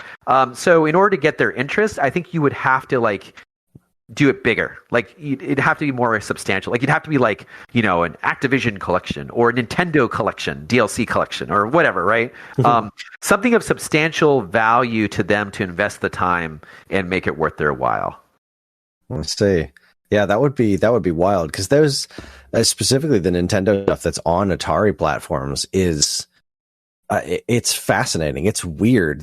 Playing Mario Brothers on 2600 is bizarre. It's certainly not the optimal way to play it, but it happened. That's history. That happened. Those games were incredibly popular, especially Donkey Kong on home platforms before the NES was a huge deal. So it's kind of strange and sad that stuff's lost to time. Yeah, it's true. And who knows, maybe at some point it'll get to that point, or, as people, maybe in some weird freakish way, Nintendo will reach out and say hey, we want you to do a history of Nintendo on, systems throughout the years and our handhelds and whatever.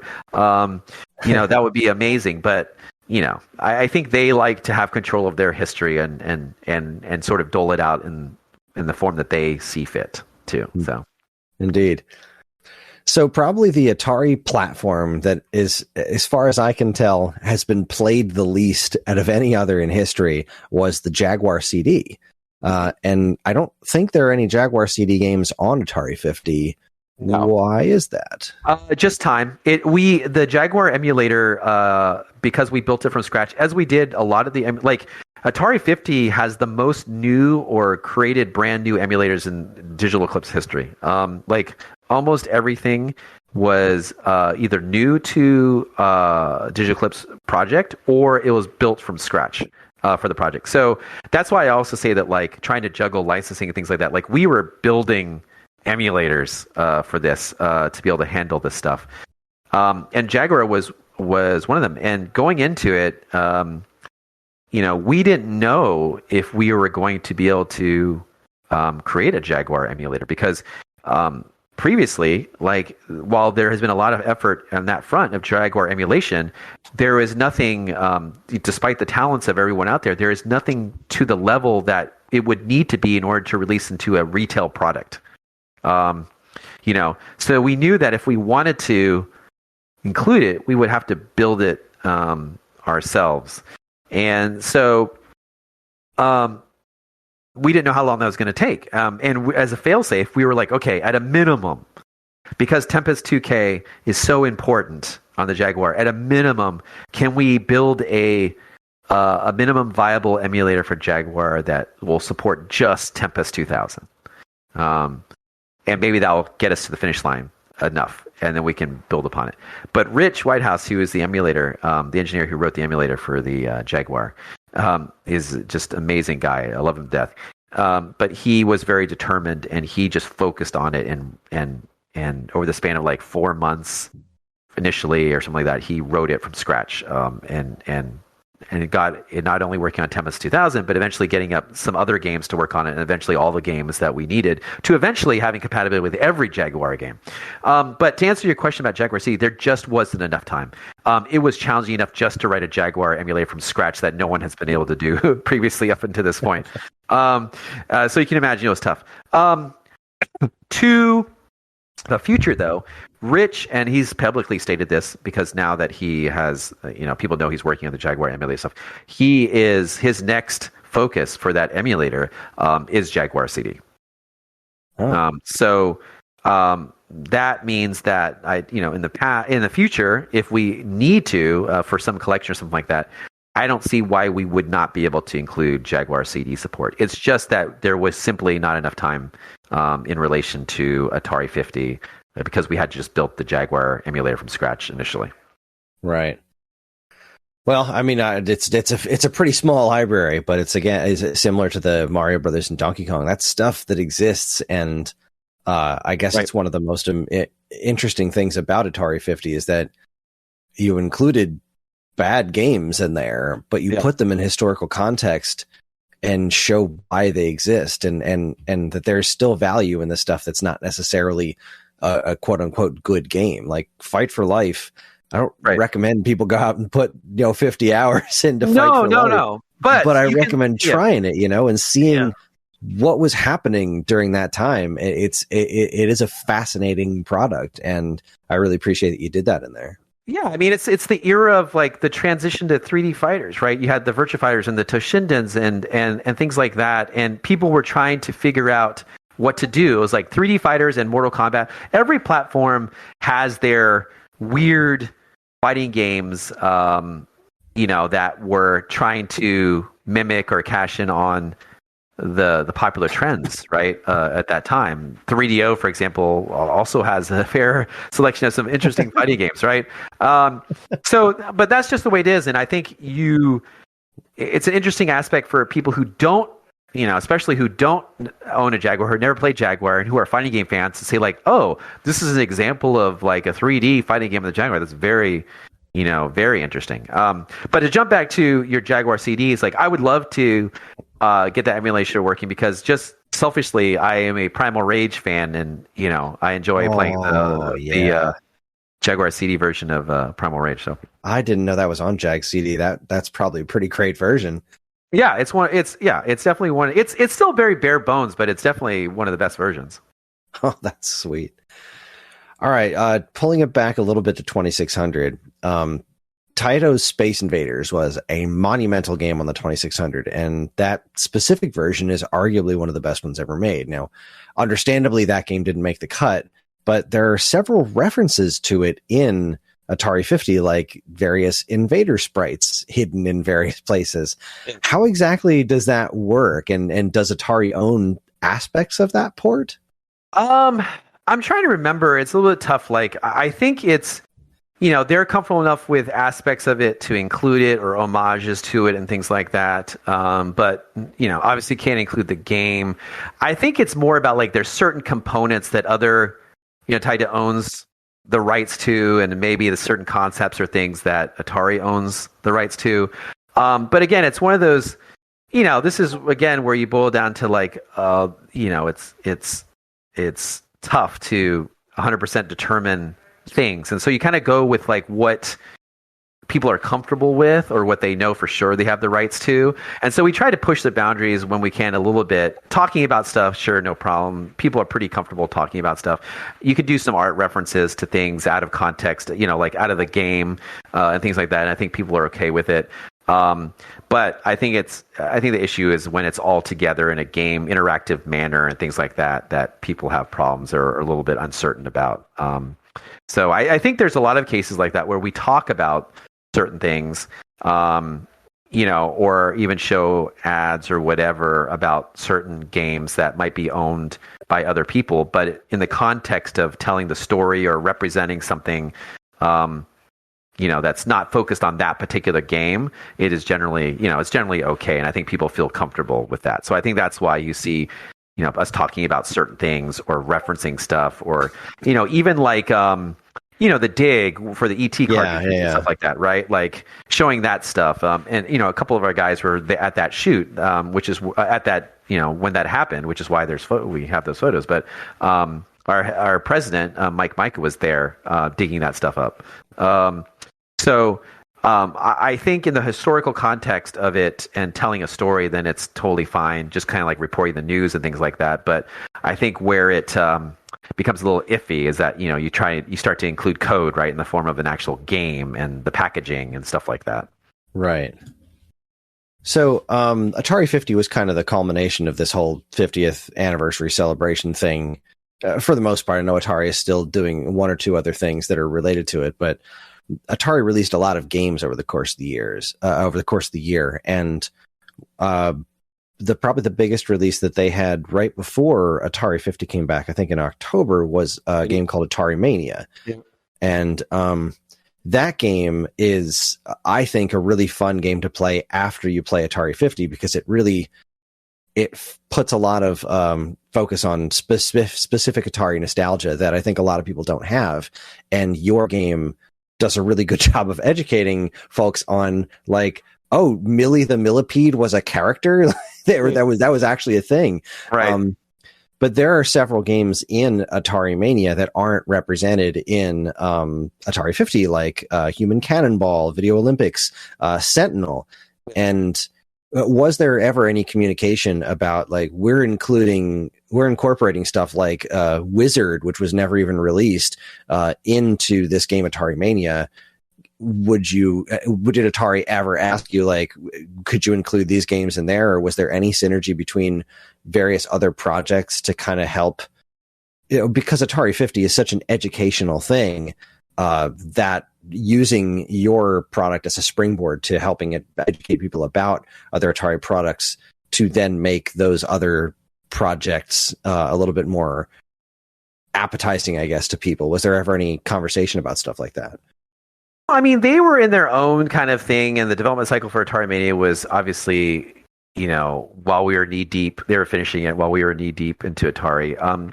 I think that while Atari had some suggestions about some of the games, stuff like that, our games list was so constantly changing. I mean, I think at one point there was like 200 something games, right, in the list, and then we just keep whittling it down and adding to it and whittling it down, and then getting clearance and things like that. So I think they were kind of doing their own thing, and we were just more focused on, like, what are the games, regardless of if they've been released already or not, what are the games that we need in order to tell the story that we want to tell, right? And so that's all we could really focus on. And while Atari had some suggestions here and there that we took in, really fundamentally, the list that's there is based upon what we feel was necessary to tell the story, for the most part, that we needed to. Because we could have added more games, but it would have been more time, right? Because there's a lot of time investment in, like, even 2600. People are like, it's a 2600 game, it's old. But, like, you still have to, like, do your controls. You still have to figure out all the memory addresses for the switch settings, right? For all of, like, the 40 or 50 permutations of a game. Right? There's legwork that's involved per 2600 game. And while they have been released previously, we still, this is our first time releasing 2600 in this new era of stuff. So we had to do all this legwork. So, for every game, especially 2600, we had to go in and, like, figure out what are all the permutations for every game. How do you activate that? It's a lot of work, right? What do the buttons do? Because sometimes, like, the black and white color buttons do stuff other than, adjust that that thing. And then you find out things like, even if you do switch it to black and white, it doesn't necessarily change it to black and white. It changes it to colors that may look better on a black and white TV. Or it doesn't do that at all, and you use it for some other purpose in a game, right? So there was a ton of work just to get it, and I think that's where people also forget that, like, there have been plenty of 2600 emulators and out there, people doing 2600 stuff in other platforms. But for us, for Digital Eclipse, it's the first time that we've done a lot of this stuff in recent history, right? We may have done it in the past a long time ago, because we've done Atari collections in the past, like Dreamcast and different platforms way back in the day, the different Atari volumes. But in recent history, so we've had to build out all of this stuff ourselves, which takes a ton of time. And that's why I always bring it up, like, we had to make and integrate so many new emulators for this system. Like, every emulator that we've included is new to a Digital Eclipse project, or is built from scratch. So that's sort of a kind of a challenging aspect. And so while we were developing this stuff, we were trying to figure out what games make sense and things like that. And there were some games that Atari preferred, asked us, like, not to include for various reasons, or they had some suggestions of what they liked personally that we introduced into it. But really, what you have for the 103 games, well, less than that if you take out the reimagined games, was really just like our decision of what games were the most important, had the most bang for buck, or had some significance in history. Like they, whether it's like developed by a particular person or it was in a reaction to something else, but there's some context to it that makes it interesting. And that's why like not all of them are included. We wanted to avoid that. We wanted to avoid having 200 games because I feel that if you include like 200 games, then they lose their value a little bit because it's so much that it's almost impossible to give each one sort of at least a little bit of the needed credit that it has in order to provide some understanding of significance or why it's included. It just becomes like oh, it's just a collection, and it loses perceived value because then like, oh, they threw 200 games in this. It must be easy to do 200 games. And it's it's like less is more, right? Less is more. Yeah. So that's why we really focused on curating this list, and it's very sort of deliberate in what it is based off of kind of calling out stuff. And yeah, I mean, in hindsight, we may want to include like a few here, a few there, but really, a lot of time was spent on taking away or adding to that list based off specific criteria and group discussions. This is the most time we've ever spent in a project discussing what games should be included and whatnot. If something is dropped out because of a legal issue or a technical issue, then what replaces it and why does it replace it, right? So there's a ton of discussion based upon that. So that's why we have the 103 games that we sort of have. Who was responsible for making sure Basic Math made the cut? Basic Math wasn't originally in there, but we thought that when we were talking with Atari about doing Easter eggs, right? That was a really funny way to find that. Easter eggs. We thought, well, Easter eggs, because normally we don't like to do Easter eggs because as a sort of a normal thing for Digital Eclipse, we want everything accessible, right? Because 5 years from now, if you pull Atari 50 off the shelf and you want to play something, for some reason, maybe you're doing a report on math games in video game history or something. I don't know. You don't want to remember how you unlock Basic Math, right?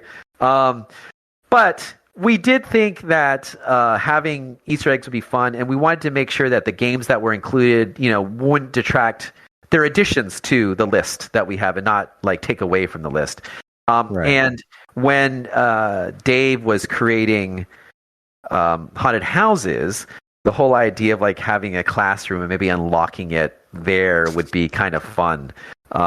Or unlocking something fun. And he came up with sort of like the classroom idea. I'm like, oh, well, Basic Math could work as a fun thing. And I know it's silly. It is very silly, but it's also kind of funny in the context of how you unlock it and stuff like that. But yeah, that was just kind of a fun discussion about like, oh yeah, Basic Math. We should include Basic Math. And then how would you make it so that it's not like taking up space? We're like, well, we can make it an Easter egg as a fun unlockable. So that's how that came about. Oh, I wonder, was there a conversation on whether to include Basic Math or Math Grand Prix? I don't know if we had to say, I think like Basic Math was the one that always kind of came to mind, right? Like, and I don't think we spent a ton of time figuring out which one we wanted to have or whatever, but I think Basic Math was just the one that popped up. Yeah, I think it's just like, we just need to include Basic Math in some way. And I think quite honestly, for some reason, part of what sparked that, and I could be wrong, is that I think someone on YouTube had recently, during the early pre-production phase of Atari 50, had streamed Basic Math for some reason. and I was like, this is the most ridiculous thing. Like someone's streaming Basic Math. Atari did Basic Math Recharge as an April Fool's Day joke too. Right, it was exactly, really funny. Exactly. So I think all that stuff kind of worked towards that sort of thing, and we were able to do something silly that might hopefully get a chuckle from people when they unlock it. So. Mission accomplished on my end. Cool. Let's see. Nintendo Switch owners of Atari 50 can use touchscreen controls for certain games like Breakout or Pong to simulate paddle controls, but that only really works in handheld mode. Is there a method to replicate paddle style controls while playing on the television for the Nintendo Switch? No, unfortunately, like you guys, Switch doesn't have a touchpad because on PlayStation and specifically PlayStation, we did touch controls for that because they have a touchpad there. So we tried to include it where we could, and we kind of felt like, well, Switch people tend to play on the go a bit, so let's add that support and let's add it where we can for PlayStation, which is the touchpad and things like that. So we kind of viewed this was all stuff that like, how can we add more value to the different platforms based off of their abilities? We weren't able to add touch control to Xbox, but we did kind of create like a paddle controller, right? That I don't know if you've seen that. We actually went in and we kind of shared the plans for it, but you could print out a paddle controller that clips over the Xbox controller to make it more like a paddle controller. And that was what I was kind of nudging you towards. I remember when we talked last, you mentioned there was like a prototype one for Switch. There is Switch. Maybe? There is one for Switch, and we shared, but it requires, I think, some modification to the firmware, which some people probably don't want to do, and I don't think we can get around that really based off it to make it feel better. But there is, I don't know if we shared the plans, but there is a Joy-Con, like a V-shaped thing that you can print out that allows you to do paddle controls on a Joy-Con with two Joy-Cons. But I can't remember what the limit. I remember, I think like it'll play okay, but in order to really play okay, there's a firmware that you can do that allows you to adjust some parameters of the Joy-Cons sticks, their sensitivity and stuff like that, and that allows you to make it feel better. But without doing that, it's a little rough. How does that work with the Xbox? Is there any sort of, I know this isn't magazine specific, but this is just me general interesting. How does that work with the Xbox controller? Do you have to do anything wacky to make it work with the Xbox controller? That one just inherently with its dead space and how it's structured actually works quite well. You can go in and improve it a little bit better by adjusting some of the controls, the in-game controls, to make it feel good. But in Switch, I'd have to ask Jeremy about that specifically, or Mike, but I think there were some limitations as far we can't adjust it enough. I think it might have to do with the dead space, the dead zone, excuse me, on the Joy-Cons, that you can't adjust that with normal situations, but you can with, outside firmware stuff. Gotcha. What about like Pro Controller support? That's pretty similar to the Xbox shape. I wonder if you could even... Yeah, I think at that time there wasn't a template for us to start off with. I think someone had already built like a base kind of spacing for Xbox, and we built upon that. But I don't think anyone had done one for the Pro Controller. So I think we never pursued. But we encourage, hopefully, I don't know if anyone has taken the Xbox stuff and tried to modify it to work with the Pro Controller. It'd be too tough. We were looking at it on PlayStation 4, but with the touchpad kind of sticking out like that, it makes it really difficult to print something. Right. But I don't know, maybe someone can do a Pro Controller one. That was our hope. We just kind of did it at the tail end to hope that people would appreciate it, but we just never had enough time to follow with every version, every controller. So, well, of course, it looks super cool. I don't have a 3D printer. I would love to try that, because playing the VCS version, I've spent a bunch of time on Neo Breakout with that Twister controller on the joystick. Yeah, it's just playing with a paddle controller really opens up those games, makes them feel different. So, but the touch controls on the Switch are really cool, though. That is a really nice, especially on Atari Touch Me. I didn't even realize that you could do that. Right. On handheld mode, play it like a Touch Me thing. That was pretty sweet. Yeah, I don't know if you know that you can switch it to Tate mode to that Touch Me. You can flip it, rotate it. I think you have to press a filter button. Yeah, you press a button. But yeah, I mean, we tried to at the end when we were sort of done, how can we continue to add some additional stuff post launch, because that stuff came in a patch mostly. To improve the experience and things like that. And we tried to add as many adjustable options that we could and touch support and things like that. But there's always more you can do. But it's impossible. A modern controllers to try to replicate, a trackball or a spinner and things like that. We try to get as close as we can to that as much as possible, but it's, obviously it's very difficult. And that's why, even Neo Breakout, you'll see that using the two sticks for your speed, or the shoulder buttons to help with the amount of speed that you're moving. Like, we can try to like improve the experience as much as possible, but nothing's going to 100% replicate, a spinner or a trackball. It's like almost impossible, right? So I know we're going for a while here. I don't know much how time you have. I'll try to wrap up these last couple of questions for you. Of course, yeah, that's fine. All right, the new games that are included are fantastic. Personally, my favorite is Vector Sector. I'm not good at it, but it is really cool. What is that third racing segment based on? It's kind of loosely inspired by like Battlezone, a little bit. So like there was the tanks and it's like the whole thing with Battlezone, but like we don't have the rights to Battlezone. We could get the rights to Battlezone. So or Atari no longer has the rights to the Battlezone, so we couldn't do that. So we it's like a mishmash of some elements of Battlezone and things like that. Okay, all right. I just naturally assumed that there was some awesome racing vector game that I had no knowledge of. It's like, what? I feel like I'm supposed to know what this is, but now you mentioned the tanks, like, yeah, the tanks from Battlezone, that makes sense. And you could see that, like you'd have the targeting reticle, and then you have like the mountains in the background, right? Like the vector. Right, yeah. Yeah. It's just that you're racing into that landscape. So I guess the whole tank thing is a little bit off. Like, it's more about like the view when you're playing that game and you see in the distance, you're racing towards those mountains and stuff like that. That's sort of like, I think, where that part of that inspiration comes from. Gotcha. Well, thanks for clearing that up. Yeah.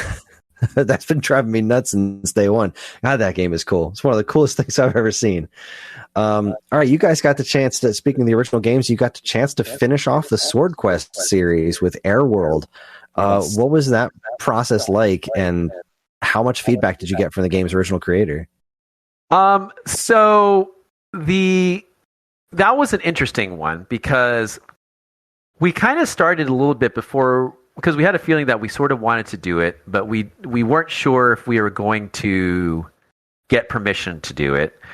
We weren't sure how Todd Fry was going to feel about it, and things like that. And so we kind of worked on it a little bit, and then Dave Reese, who was the engineer who worked on that, he kind of did research about what information was shared about Sword Quest and what Airworld potentially could have been, from the past announcements and what Todd Fry had brought up and things like that in the past. And so he thinks he has a good idea of like where they would have taken stuff. And so we kind of feel confident that like, okay, we can potentially make something that when you look at, you're like, okay, this makes logical sense, and it feels like it could be an extension of where the other Sword Quest games went. And so we kind of presented it to Atari, and they were like, yeah, this could be, okay, show us like sort of what you're doing and things like that. And then they kind of, once they saw what we were trying to do, they kind of got more into it, and they got into supporting it. But the telling thing was, as part of our interview process, we brought Todd Fry in to get interviewed. And we, at that point, we're going to show him the progress that we had on Airworld. And I think most of the team was sort of nervous, but ironically, Dave, who worked on this game, who created this game, he told me afterwards, like, he didn't even think about it, like he wasn't nervous at all. And I'm like, wow, that's crazy. Like, you're about to show a game that you're making to the original creators of the previous games, and hopefully that you're taking in a direction that Todd would have wanted, right, or is accepting of. And he's like, yeah, I guess I didn't really think about it like that. It's just like I was really passionate about it. I was working on it. I was really proud of it, and so I was just glad to show it to people. And fortunately, like, Todd came in and he saw it and he like loved it. He's like, yeah, I can see where you took this logically and stuff like that. We have these great photos of him like playing the game and smiling and stuff like that. And so it kind of worked out in that regard. And, I think most cases that we do this stuff, it tends to work out because I think we approach it from two things. Like, what would the original developer have done? And, we kind of approach it with sort of a passion and a love for the material and things like that. This won't pertain to this article, but like, another example that I give is the Disney Classic Games, the Aladdin and Lion King release, where we did a sort of a final cut of Aladdin, which is like the definitive, what we consider the definitive version of Aladdin for the Genesis. Yeah. And that was wholeheartedly based off of feedback and comments by the original development team, because we had interviewed them, and they had, during the interviews, they were like, would call out things that like, probably could have done this or could have done this. Wish we had more time, but we had a very short development cycle, so we had to release it, on cartridge, so they could burn it onto cartridges and all this other stuff. And so we took all that stuff and then we integrated it right into what would normally be like a day one patch of Aladdin, right? If it existed back then. And it was based off of the feedback and the comments from the development team. And once you do that and you show them, and they're like, "Oh wow, yeah, like this is what it could have been, right? This is what the goal was." It's a very heartwarming sort of experience, and I think that's the same thing with sort of Air World, where like you're like, we took all your comments and your advice, and we took it, and with heart, we like tried to create something based off of what you said or what was shared, and then the developer comes in, they look at it and like, yes.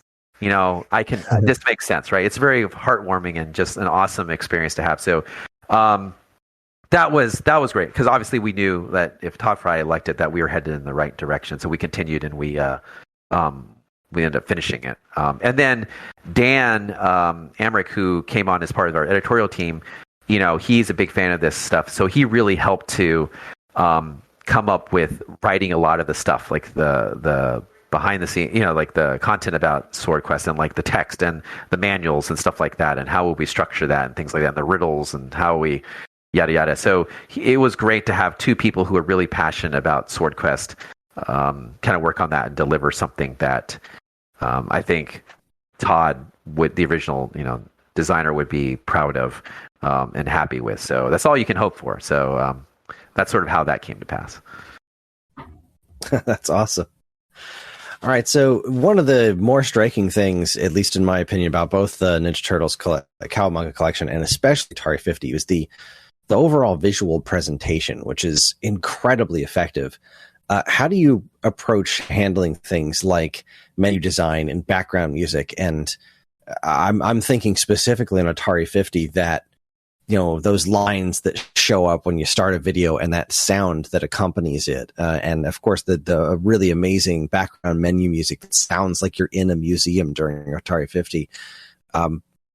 How do you approach figuring out how to make stuff like that so effective, and how, because it's definitely something that you don't see in a lot of collections. You see some random, techno music in the background, and here's a menu of games to pick from. And your collection's like the menu in Cowabunga Collection is bonkers. It's like looking at a comic book, and it's moving around the whole time. And then Atari 50 is like this incredible ambient music with piano and 80s sounding sound effects. Like it's amazing stuff. How do you go about approaching your collection like that? Yeah, that's a tough one. I mean, obviously it's the cheesiest thing to say, but you have to have talented people in these departments, and you have to go through iteration. It's like, from what the early menus of Atari 50 or Cowabunga look like, actually all collections, like every collection that we've done, the end product, the visual is nowhere what the original first designs were. And in some places it's drastically different. Like Street Fighter is drastically different from the early designs, and even what was in game. So we have to go through this iterative process, and part of it gets informed by the story you're telling or things that you learn along the way that resonate, and things like that.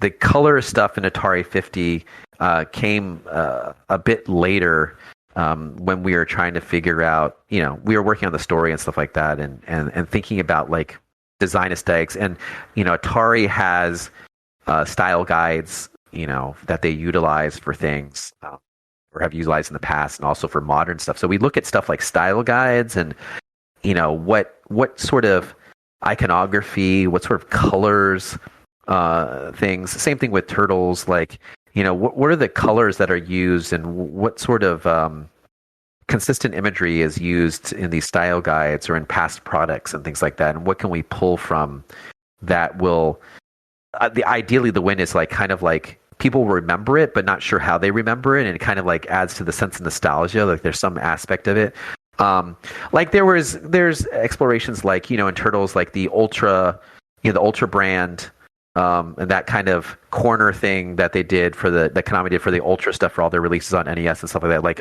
does that can we use that for something? So there's explorations along that stuff, because that's like a subtle, some of the early Turtle stuff is like utilizing that kind of aesthetic and things like that. And does it resonate still? Does it look good? So we really look at like old packaging.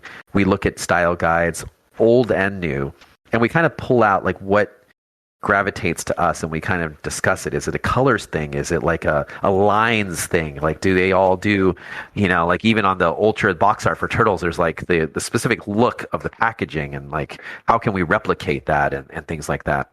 And you just really discuss it, and you like iterate and you kind of things boil up to the top of what's important. In Turtles' case, we were looking at like, how can we represent this stuff that's a little bit different than just a horizontal line with packaging and things like that. And, we all grew up on the comics and big fans of Eastman and, that whole look of stuff like that. And that was really the origin of the Turtles, these comics, right? And where the franchise has grown from there. And so we knew that we wanted to like maybe kind of like figure out that aesthetic, if it's the way they did their inks, right, the black and white and stuff like that, or how do we capture that in the menu. And they were like, well, what if this was like, it felt like it was part of a comic book page, and you're kind of going from panel to panel, and it kind of like sparks this thought of like, it's like the natural progression. It's like comics, and then it progresses to these games because that's where they came from. And it's like, that's a nice connection and stuff like that. And you only get through that organically by trying a bunch of different things, right? And I think that's the difference. Like we try a lot of different things, and it's not just at the beginning. It's also like as you are informed, and the team is informed about, art styles and the story and things that get discovered through our archaeological kind of explorations of these projects. Those things always kind of impact that, and then eventually things bubble up, and then you're like, that makes total sense. Let's riff on that a little bit and see where it goes. And so I think that's the difference. I think that a lot of these other collections, they view the games as the key thing, and they just focus on the games, and the interface itself is very basic, or they don't really spend much time. But I think what we want to do is from the get-go, when you press the start button, you go in, we kind of transport you to this other place, right?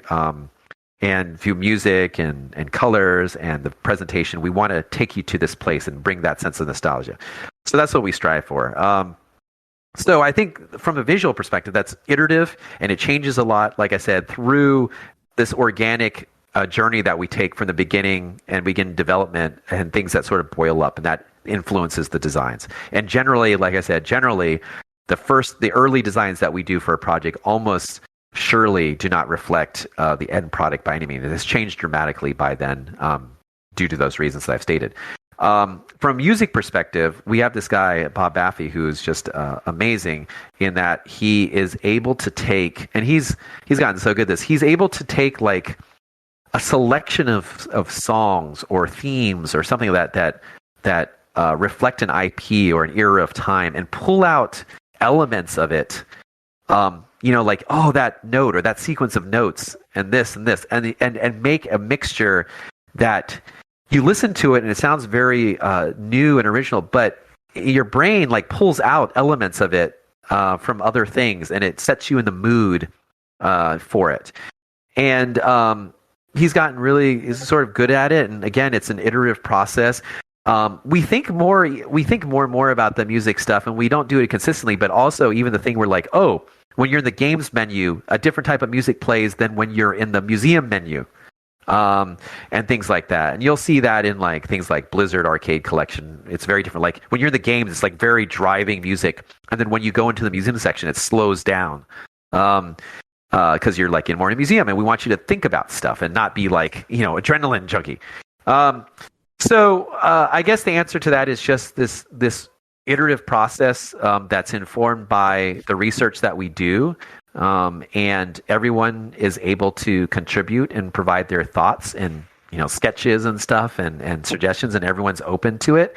And that's how we sort of come to it. It's not one person who drives it. It's a collaborative group sort of effort, and it's an effort that's informed by things that we discover as we develop these games. So everything is very sort of organic and not forced, and I think that's how we end up with what we get. And did Bob do both Atari 50 and Cowabunga Collection with you? Yeah.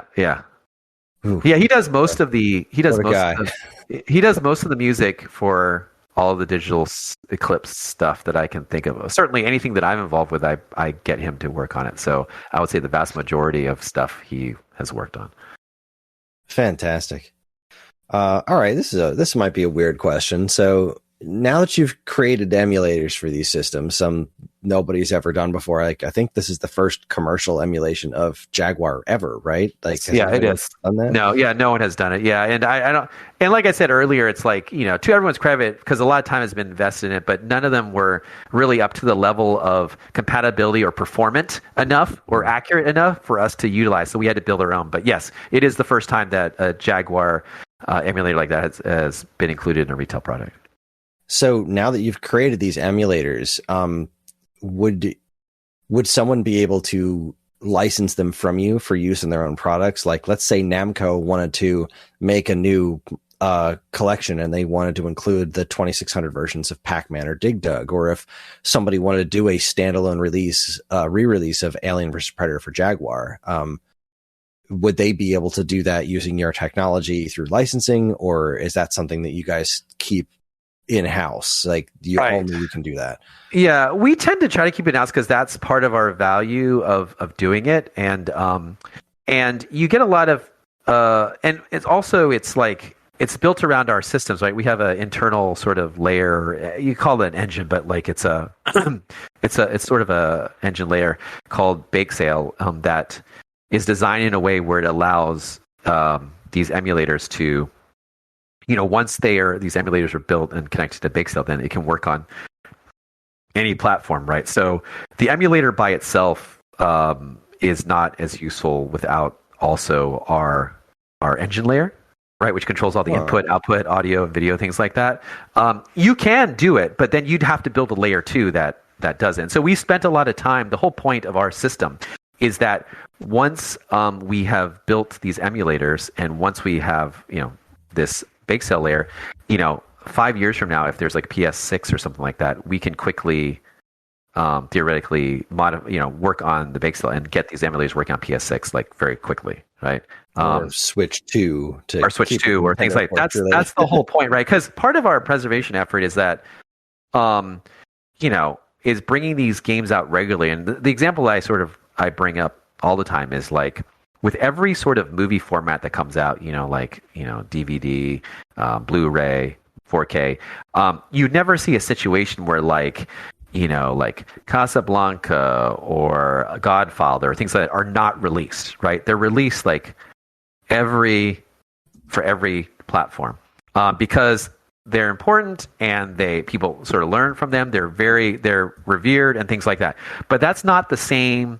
There isn't an easy way for the most part to do that for games, right? Like if you built a game for the PlayStation 1 or PlayStation 2, it would be very difficult. It would take some time. You could do it, but you'd have to port that probably to like PlayStation 6, PlayStation 7, right?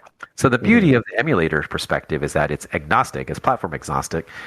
It runs in its own little world. And so we could take that emulator and bring it over to future systems, as long as it's not a drastic change, right? As long as it's a logical progression of technology and how the controls work and things like that, we could bring it to other systems relatively quickly, right?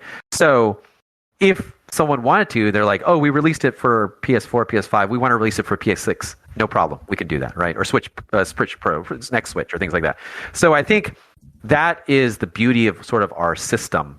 And so an emulator by itself doesn't really do anything because we could give them the emulator portion of it, but without the sort of connection to the hardware, right? That handles input and the output, such as video and audio and other stuff. It's like they can't really do much with it. So I guess that helps to keep us, busy with work, but also makes it, the way we built this stuff, it makes it easier, hopefully, knock on wood, to be able to bring these games, Cowabunga, if in 5 years, Konami wanted to release Cowabunga Collection on a different system but with more games, right? We wouldn't necessarily have to start from zero, right? We could just bring the stuff over and yeah. Nice. Let's see.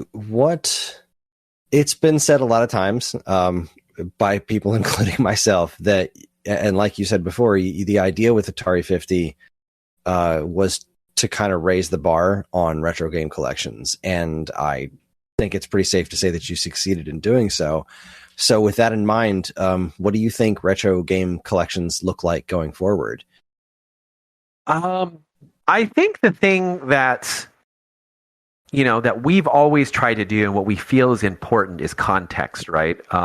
It sort of has come to the forefront and people understand it in relation to Atari 50 because of the way it's presented. But all of our collections are focused on providing context about the games, what makes them great, and the behind the scenes. So, even Street Fighter is you can see the history of the individual games. Or Disney, we talk about the Digicel process where they took, how they transferred the drawn frames of animation into the game. They scanned them in because it kind of shows you it's a new tech. This is what they're doing. This is what makes these games so important and things like that. And so we've always tried to provide context. And I think that is something that a lot of other companies and collections don't quite get yet. They just view that people want to have the games and some quality of life features, and then they just want to have some ephemera or behind the scenes content that's just like a gallery or something, right? To show them oh, look, this is stuff that's behind the scenes.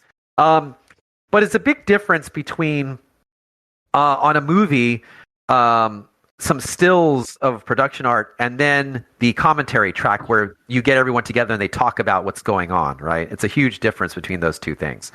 And I think what we're trying to do with the context is provide that commentary track, right? And I don't think that a lot of people understand the importance of that yet. They just, like I said, they just rely on the nostalgia aspect of it. And they don't understand that if you provide context, and you explain to people why these things are important, that will get them interested in it. If you just rely on the nostalgia and that's it, all you will ever get are the people who are already interested and familiar with those IPs. That's it. You'll never grow beyond that. Mm-hmm. So we want to convince everyone, and I think why you see it with Atari 50 is that a lot of people we see who reach out to us were not even born during that era of Atari. They don't. They have no association with Atari and things like that.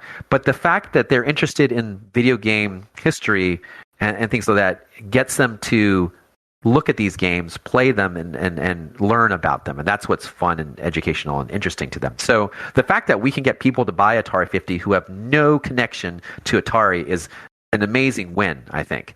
And that's how you have to grow your audience. You have to get people outside of your normal user base to buy these products, to get interested in these products for the future of Atari. If Atari only caters and only continues to satisfy Atari fans, then that audience will never grow. It's just going to be the same or smaller, right? So you have to figure out ways. Like with Atari Mania, is you called out earlier. Atari Mania, in its design, it doesn't necessarily have to be about Atari. While there's a nostalgia aspect of it, but it's about a very easy to digest game where you're going around unlocking stuff, solving puzzles, playing mini games. It happens to be wrapped in an Atari wrapper, right? But it could be anyone could play that, right? It's nothing specific to Atari fans. So that's another example, I think, of that kind of approach to thinking about this. So I think that it's important to provide this context, and I think what makes Atari 50 so special is that the way that context is provided is so unique from past games and releases that it gets people attentions. The intent is the same, just like in Cowabunga, including behind the scenes and translating all that stuff and providing that info for people to digest if they want to, but it's presented secondarily to the games, whereas Atari 50, it's presented as the main thing. So I think, if I were to boil it down to one thing, I think hopefully what people will take out of this, and I pray they do, is that they learn that there's a significance to providing information to people about why your products and your games are important and why people should care, and also provide context in relation to the time period that it came out and why things are the way they are, so that people care about that. So hopefully, moving forward, if there's anything that people get out of Atari 50 and other companies, I hope it's that, we need to provide more than just games and some artwork. We need to provide this sort of context and relevance to these products to get people to want to play these games if they haven't already, or appreciate them more if they're already fans of it. I guess that's my sort of general response to that. Awesome. I mean, it's got to feel pretty good to have Atari 50 being mentioned in various Game of the Year conversations. Did you ever think that would? Did you ever think that a retro compilation like that would be talked about to the extent that Atari 50 was? I mean, up until it came out, like we were very nervous. I mean, I was nervous. I mean, I don't know. I can't speak for everyone on the team, but I was very nervous because it's a very different approach. Like, it could easily be a case where people don't get it and they boot it up and they're like, "What is this? Like, where are the games? Like, oh, here's the. It's like, why is it? What? There's a time. Like, what? Right? Like, it's so different than what people are used to. And as you know, depending, like, people don't like change that often, right? And it can easily come across that, like, why are you messing this up, or why are you changing this amount? So I was concerned. I knew we had something that was good. I knew that the reasonings why we did things the way they were good and solid and grounded in, like, just, good intentions and desire to educate and inform people.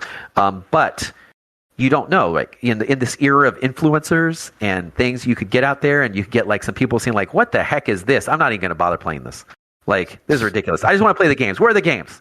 But when the first sort of reviews and early reviews came in and people were understanding what we were doing and sort of echoing the things that we had said to ourselves internally, and they were saying the same things of what we were doing, then I knew that it hit, right? Like, people got it. People get it.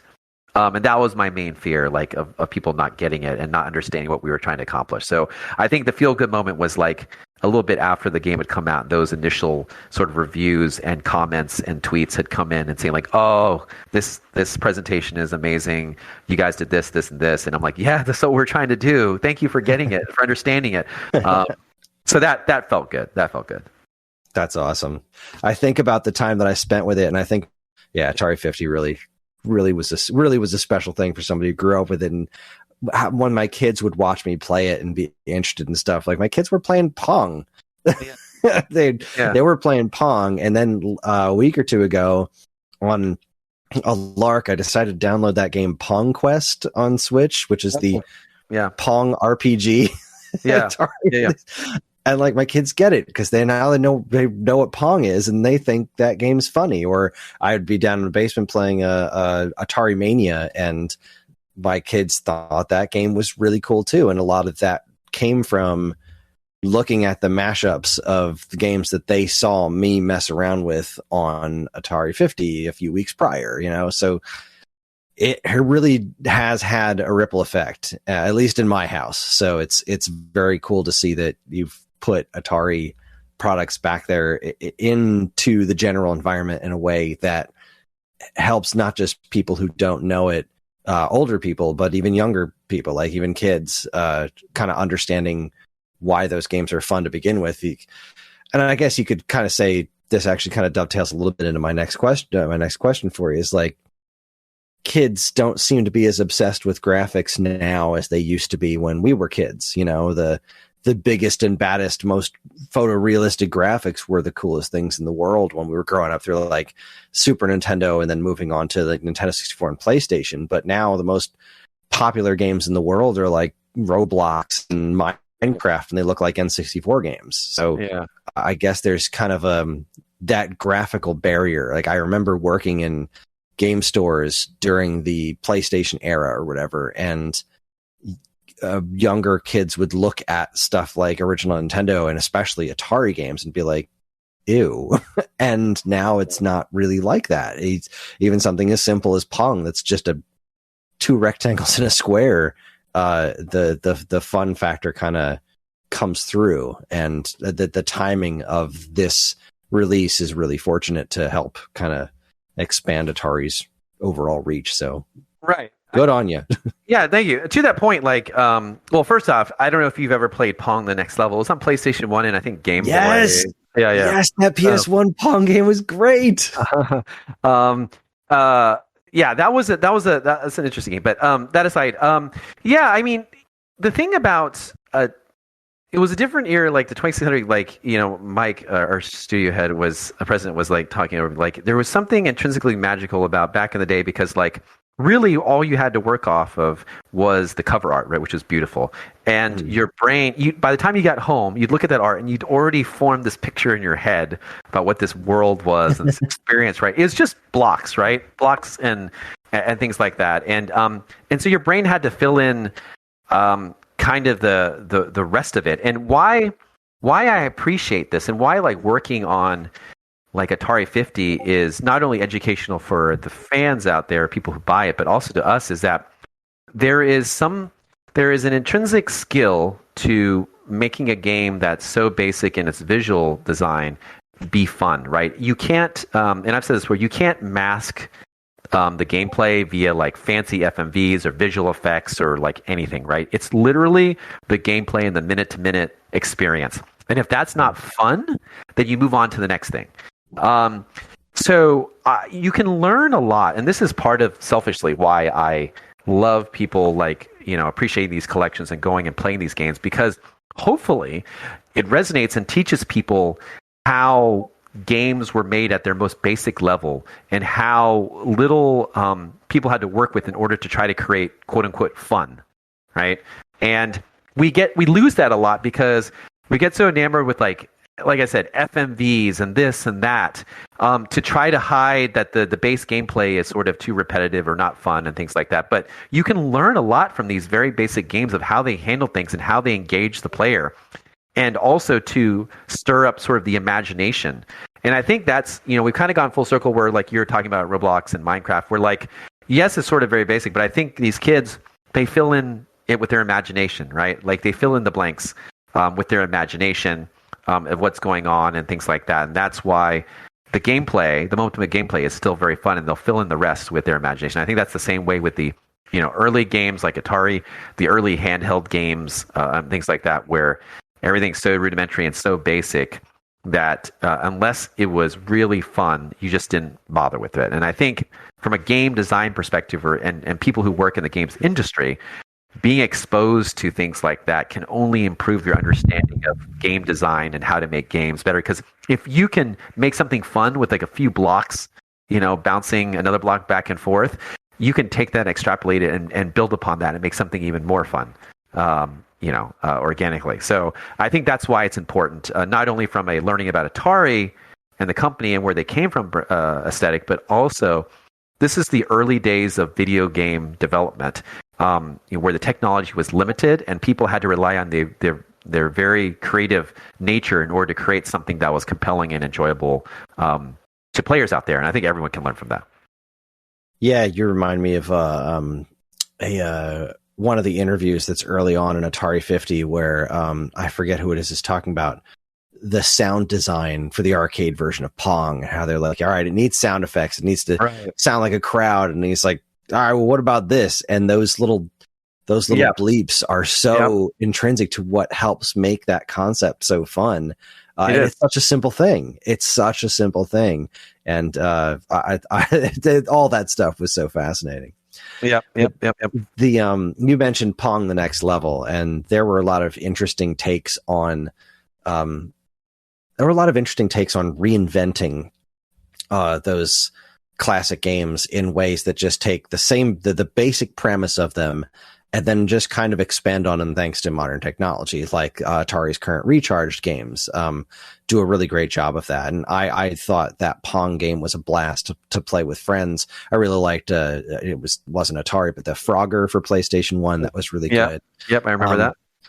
So there was a lot of fun stuff like that happening during that era, which is now, amusingly enough, aging into being considered retro, right? Yes, so very much we're so. looking at modern reinventions of what was retro at the time is now retro current day. So how would I know you guys have probably done some of this, but how would you feel about doing some sort of Nintendo 64 collection, or what games from the N64 library would you like to tackle? Yeah, I mean, I do think that for a lot of people that the N64 is kind of like a hit or miss console, right? You have people who are sort of very passionate about it, and some people who are not. I actually enjoyed the N64. I think there's a variety of good games. I still like, my first time seeing Mario 64 and playing it when I was on a trip. Side story, basically my first exposure to that is that I was living in Oregon at the time, working at that studio that I told you that, and I was trying to get to California, and I got flown down to California to interview at Imagine Media, which became Future, which is where I did the magazine stuff. Mm-hmm. And they flew me in to interview me to be a writer, and it so happened that the day I arrived was the day after they had gotten the Japanese N64 with Mario 64. Oh, man. And so during the whole interview, I'm looking out the window of the office, and Mario 64 is just playing there on a TV. It's just, no one's playing it, but it's just sitting there, right? And like, oh my God. And I'm just like trying not to be distracted. But at the end of it, I had like a few hours before I had to fly back. I'm like, can I just sit and play Mario 64? They're like, yeah, go ahead. Because oh my God. The guy who, Chris Slate, who was the EIC of PlayStation Magazine when I worked there, who was a good friend of mine back then, he was a huge Nintendo fan. So he had stayed up the moment they got it all night long and just had gone home at like, I don't know, 7 o'clock in the morning. He had played it like constantly, right? So that was my first exposure. It was a magical moment for me for that, right? So that is a magical moment for me. And also, Ocarina of Time is still one of my all-time favorite games, right? Period. And those are two very magical, like, I loved GoldenEye, and I played GoldenEye. Everyone, like, people resonate with GoldenEye, but like Mario 64 and Ocarina of Time were like magical moments for me. Same here, 100%. Right? And to this day, so that even just for those two games, and maybe Beetle Adventure Racing, but I love Beetle Adventure Racing. It's a great game. So the system is magical from that perspective and things like that. And there's such a nice collection of games that I love, like the Rush games, the Hydro Thunders, there's so many things, like the Turoks, right? There's so many IPs that were great on that system. If I were to do a collection on that, like, I wouldn't know what group, because it's my interest and my love for N64 games is so far spread. Like, I wouldn't even know what I would focus on or what we would focus on. You know what I mean? But what I would love to do is being able to present those N64 games without their, the molasses smoothing filter, right? And just having them cleaned up, because that's how, my N64 is modded to turn that off, right? I can turn that off. So the deblur, right? And I just appreciate games better that way. I think games just look a little bit crisper, right? Yeah. So I think that would do it, but you'd have to be selective. It's the same thing with Atari, because some of the stuff doesn't age super well, right? And it's really rough. Like even GoldenEye, right? Like GoldenEye is a product of its time. I really enjoyed it, but when I played through it again recently, a few years ago, it's rough. Like the look of stuff, the collision, it can get a bit frustrating. And I feel that like there's quite a few games that could be quite frustrating based off of that, unless they're very clean. So like the Nintendo stuff, I also I love, like the rare, like the Banjo Kazooie and Donkey Kong 64. Before I went mad, before they went all like so much collectible stuff, like Donkey Kong 64, like so much collectible stuff, right? It got a little crazy. But even to this heyday, and people will poke fun at me, like I call those era like N64 platformers, like I really love those. So anything that, you know, copies that now, like you know, Hat in Time or like Ukulele or things like that are very much what I consider N64 era platformers, I still love. They all have a special place in my heart because I love action platformers, especially like that, you know, like Sphinx or whatever. Like games that are like structured like they would be in an N64 game, right? Especially during that rare stuff. So I love anything that's even remotely resembles that kind of experience. So I'd love to do a platformer, you know, rejuvenate and just do this platformer thing because I think those could still resonate well. But you know, from an N64 perspective, I just don't know what path you would go down that would make sense, right? Like, obviously, doing a history of Nintendo thing would be phenomenal and stuff like that. But outside of that, like, from a third-party perspective, like, what would it be? Like, I guess I'm curious if you guys have thoughts on that. Like, what would you do? Like, let's say, like, Nintendo aside, right? What would you do? Like, how would you compile something on an N64? You know, you have any thoughts on that? Specifically with N64, the first thing that comes to my mind is you had mentioned having a great relationship with Konami. I would love to see a modern representation of both Castlevania games because they have this terrible, terrible reputation, but they're not nearly as bad as people say they are. And I think having them presented in a way like that presents them with a degree of historical context of what else was happening at that time. I think in hindsight, those games would have a bit of a better perspective. Right. But I also love your idea for platformers. I'm like Rocket Robot on Wheels, Tonic Trouble, Buck Bumble. Like, who owns those, and how do you get those mashed together? Or Mischief Makers. There's a lot of like. There's a lot of great stuff on there, but it's all like separated out. It's hard to like connect them all. You know what I mean? It's some sort of puzzle collection would also be really cool. I know the Tetris license isn't the easiest thing to get a hold of, but you know, the new Tetris for Nintendo 64 was outstanding. They put Pokemon Puzzle League and Dr. Mario 64 on Nintendo Switch Online, but you can never have those represented in enough good places. And Tetrasphere is another one it's never been released anywhere else, and that started life as a Jaguar game.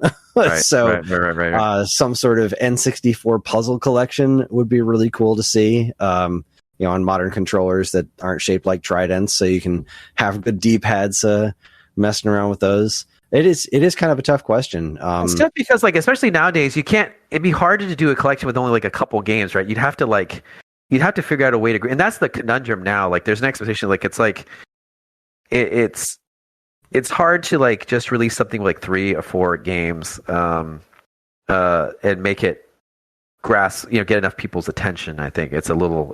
Right.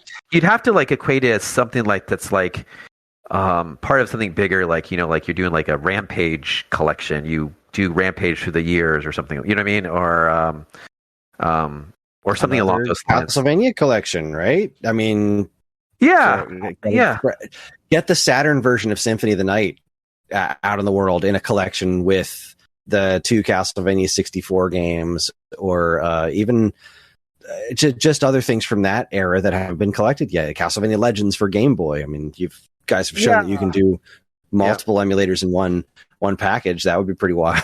I mean, I think we always love Castlevania, and it hasn't sort of panned out, but like, I mean, I think hopefully maybe that opens the door, like based off of like, you know, the success and reception of Cowabunga Collection, maybe, you know, there's more stuff that will come down the path along those lines. You know, whether wrestling. The wrestling games. Those are great. The versus NWO and stuff like that on that. Any of the ones, what was that one company that did I think they were related to the Fire Pro team that did the WCW NWO Revenge, the WrestleMania 2000, WrestleMania No Mercy. It wasn't Jax, right? It wasn't Jax specific. It was like it was the specific developer of those games. I just got to look that up. Was it Ukes? Was it? It wasn't, because Ukes had done some. Ukes was one of the main wrestling developers, but I can't remember offhand who developed those ones. But yeah, we played those a lot. And Aki. Oh, Aki, right? Yeah. Okay. If you could do a collection of N64 Aki wrestling games, I don't even like wrestling, and I thought those games were fun. You would only have to do the ones that they did on the N64. That's just 5. Curious how the, especially for people who have passed at this point, like what the likeness rights or. Oh God, that would be a nightmare. But Yeah. that would be a thing right there. That would sell a boatload. Yeah, I mean, it's the N64 console is definitely an interesting one. I'd love to, have a reason to like do something with. Castlevania probably makes the most sense I could imagine out of what we were talking about theoretically, right? Like it makes sense to cover like that and like the handheld games and whatever B-side stuff that you could find. And things like that, but Castlevania B-sides collection. But yeah, who knows, right? And then you just randomly throw in Boktai in there, but Konami Crazy Racers, it's got a Belmont. Hey, I was playing Crazy Racers the other day on my GBA. Like I have that cartridge still. It's one of the first game. I can't remember when it came out, but I seem to recall it was one of the first GBA games. Yeah, that was right around launch. Yeah, because I have that. I think I bought every game that had come out the first few months the GBA had come out, and that was one of them. But it's funny, yeah, I was playing that the other day, probably like a week and a half ago, ironically. But that is what Dracula in it, right? That's the Castlevania character that's in that one. Yeah. Yeah. Oh, good times. Oh, that Star Wars, that would be another fun one. I mean, God knows how you make that work, but Star Wars and 64 stuff like. Oh yeah, Shadows of the Empire, yeah, first Rogue Squadron. That'd be a winner. Anyways, that was fun. So let's wrap this up with a few more questions. Any hints about what's next for Digital Eclipse? Nothing really. We're just starting the year. I will say that sort of we basically had 3 releases last year, which was like Garbage Pail Kids, and then Atari 50 and Cowabunga Collection, which 3 in a year. But we're gonna have a lot more this year, so there'll be of different focuses and things like that. But definitely the output from us this year will be substantially greater than last year. Oh, that's exciting. So it'll be a mixed bag of different things in different directions. Obviously not everything works with the Atari 50 approach, just like not everything works with like a Cowabunga Collection approach or things like that. Hopefully in the coming months and we'll be announcing more. I don't have anything else to say except that we'll have more stuff. We'll have some things that may be more along the path of Atari 50 and then other things that aren't quite along the path of Atari 50. So, all right. Well, finally, if you could have any superpower, what would it be and why? That is a tough one. I'm trying to think of what would that be. I used to probably have a good question for this. Don't know. Do I think traditional boring superhero powers? I thought I used to have something that was pretty clever, but I can't. I do think, and it's a little cheesy, I do think flying is pretty cool. Like the sensation of being able to fly on your own would be kind of magical. Like the sense of freedom and being able to do stuff and travel from point to point would be kind of cool. So in a cheesy way, I guess flying. That's fair. I mean, that's what I would pick too, just for the ability to get around. There's just some sense of freedom about that, right? Like you could go up in the sky. Like I guess it'd be the equivalent of like being able to breathe underwater and swim down. But like being able to fly across the sky and just have the freedom of no one around you and going wherever you want to go. Like that's, I don't know. There's a sense of like, yeah, I guess freedom is the right word for it, right? Like you can just go wherever, and it's like, you can just go up and hang up in the sky for a long time and just be by yourself for a little bit and just check out. And I don't know. I think there's something freeing about that. Nicely done. All right, perfect. Well, thank you very much for your time, and hopefully I'll find an excuse to talk to you again in the not too distant future.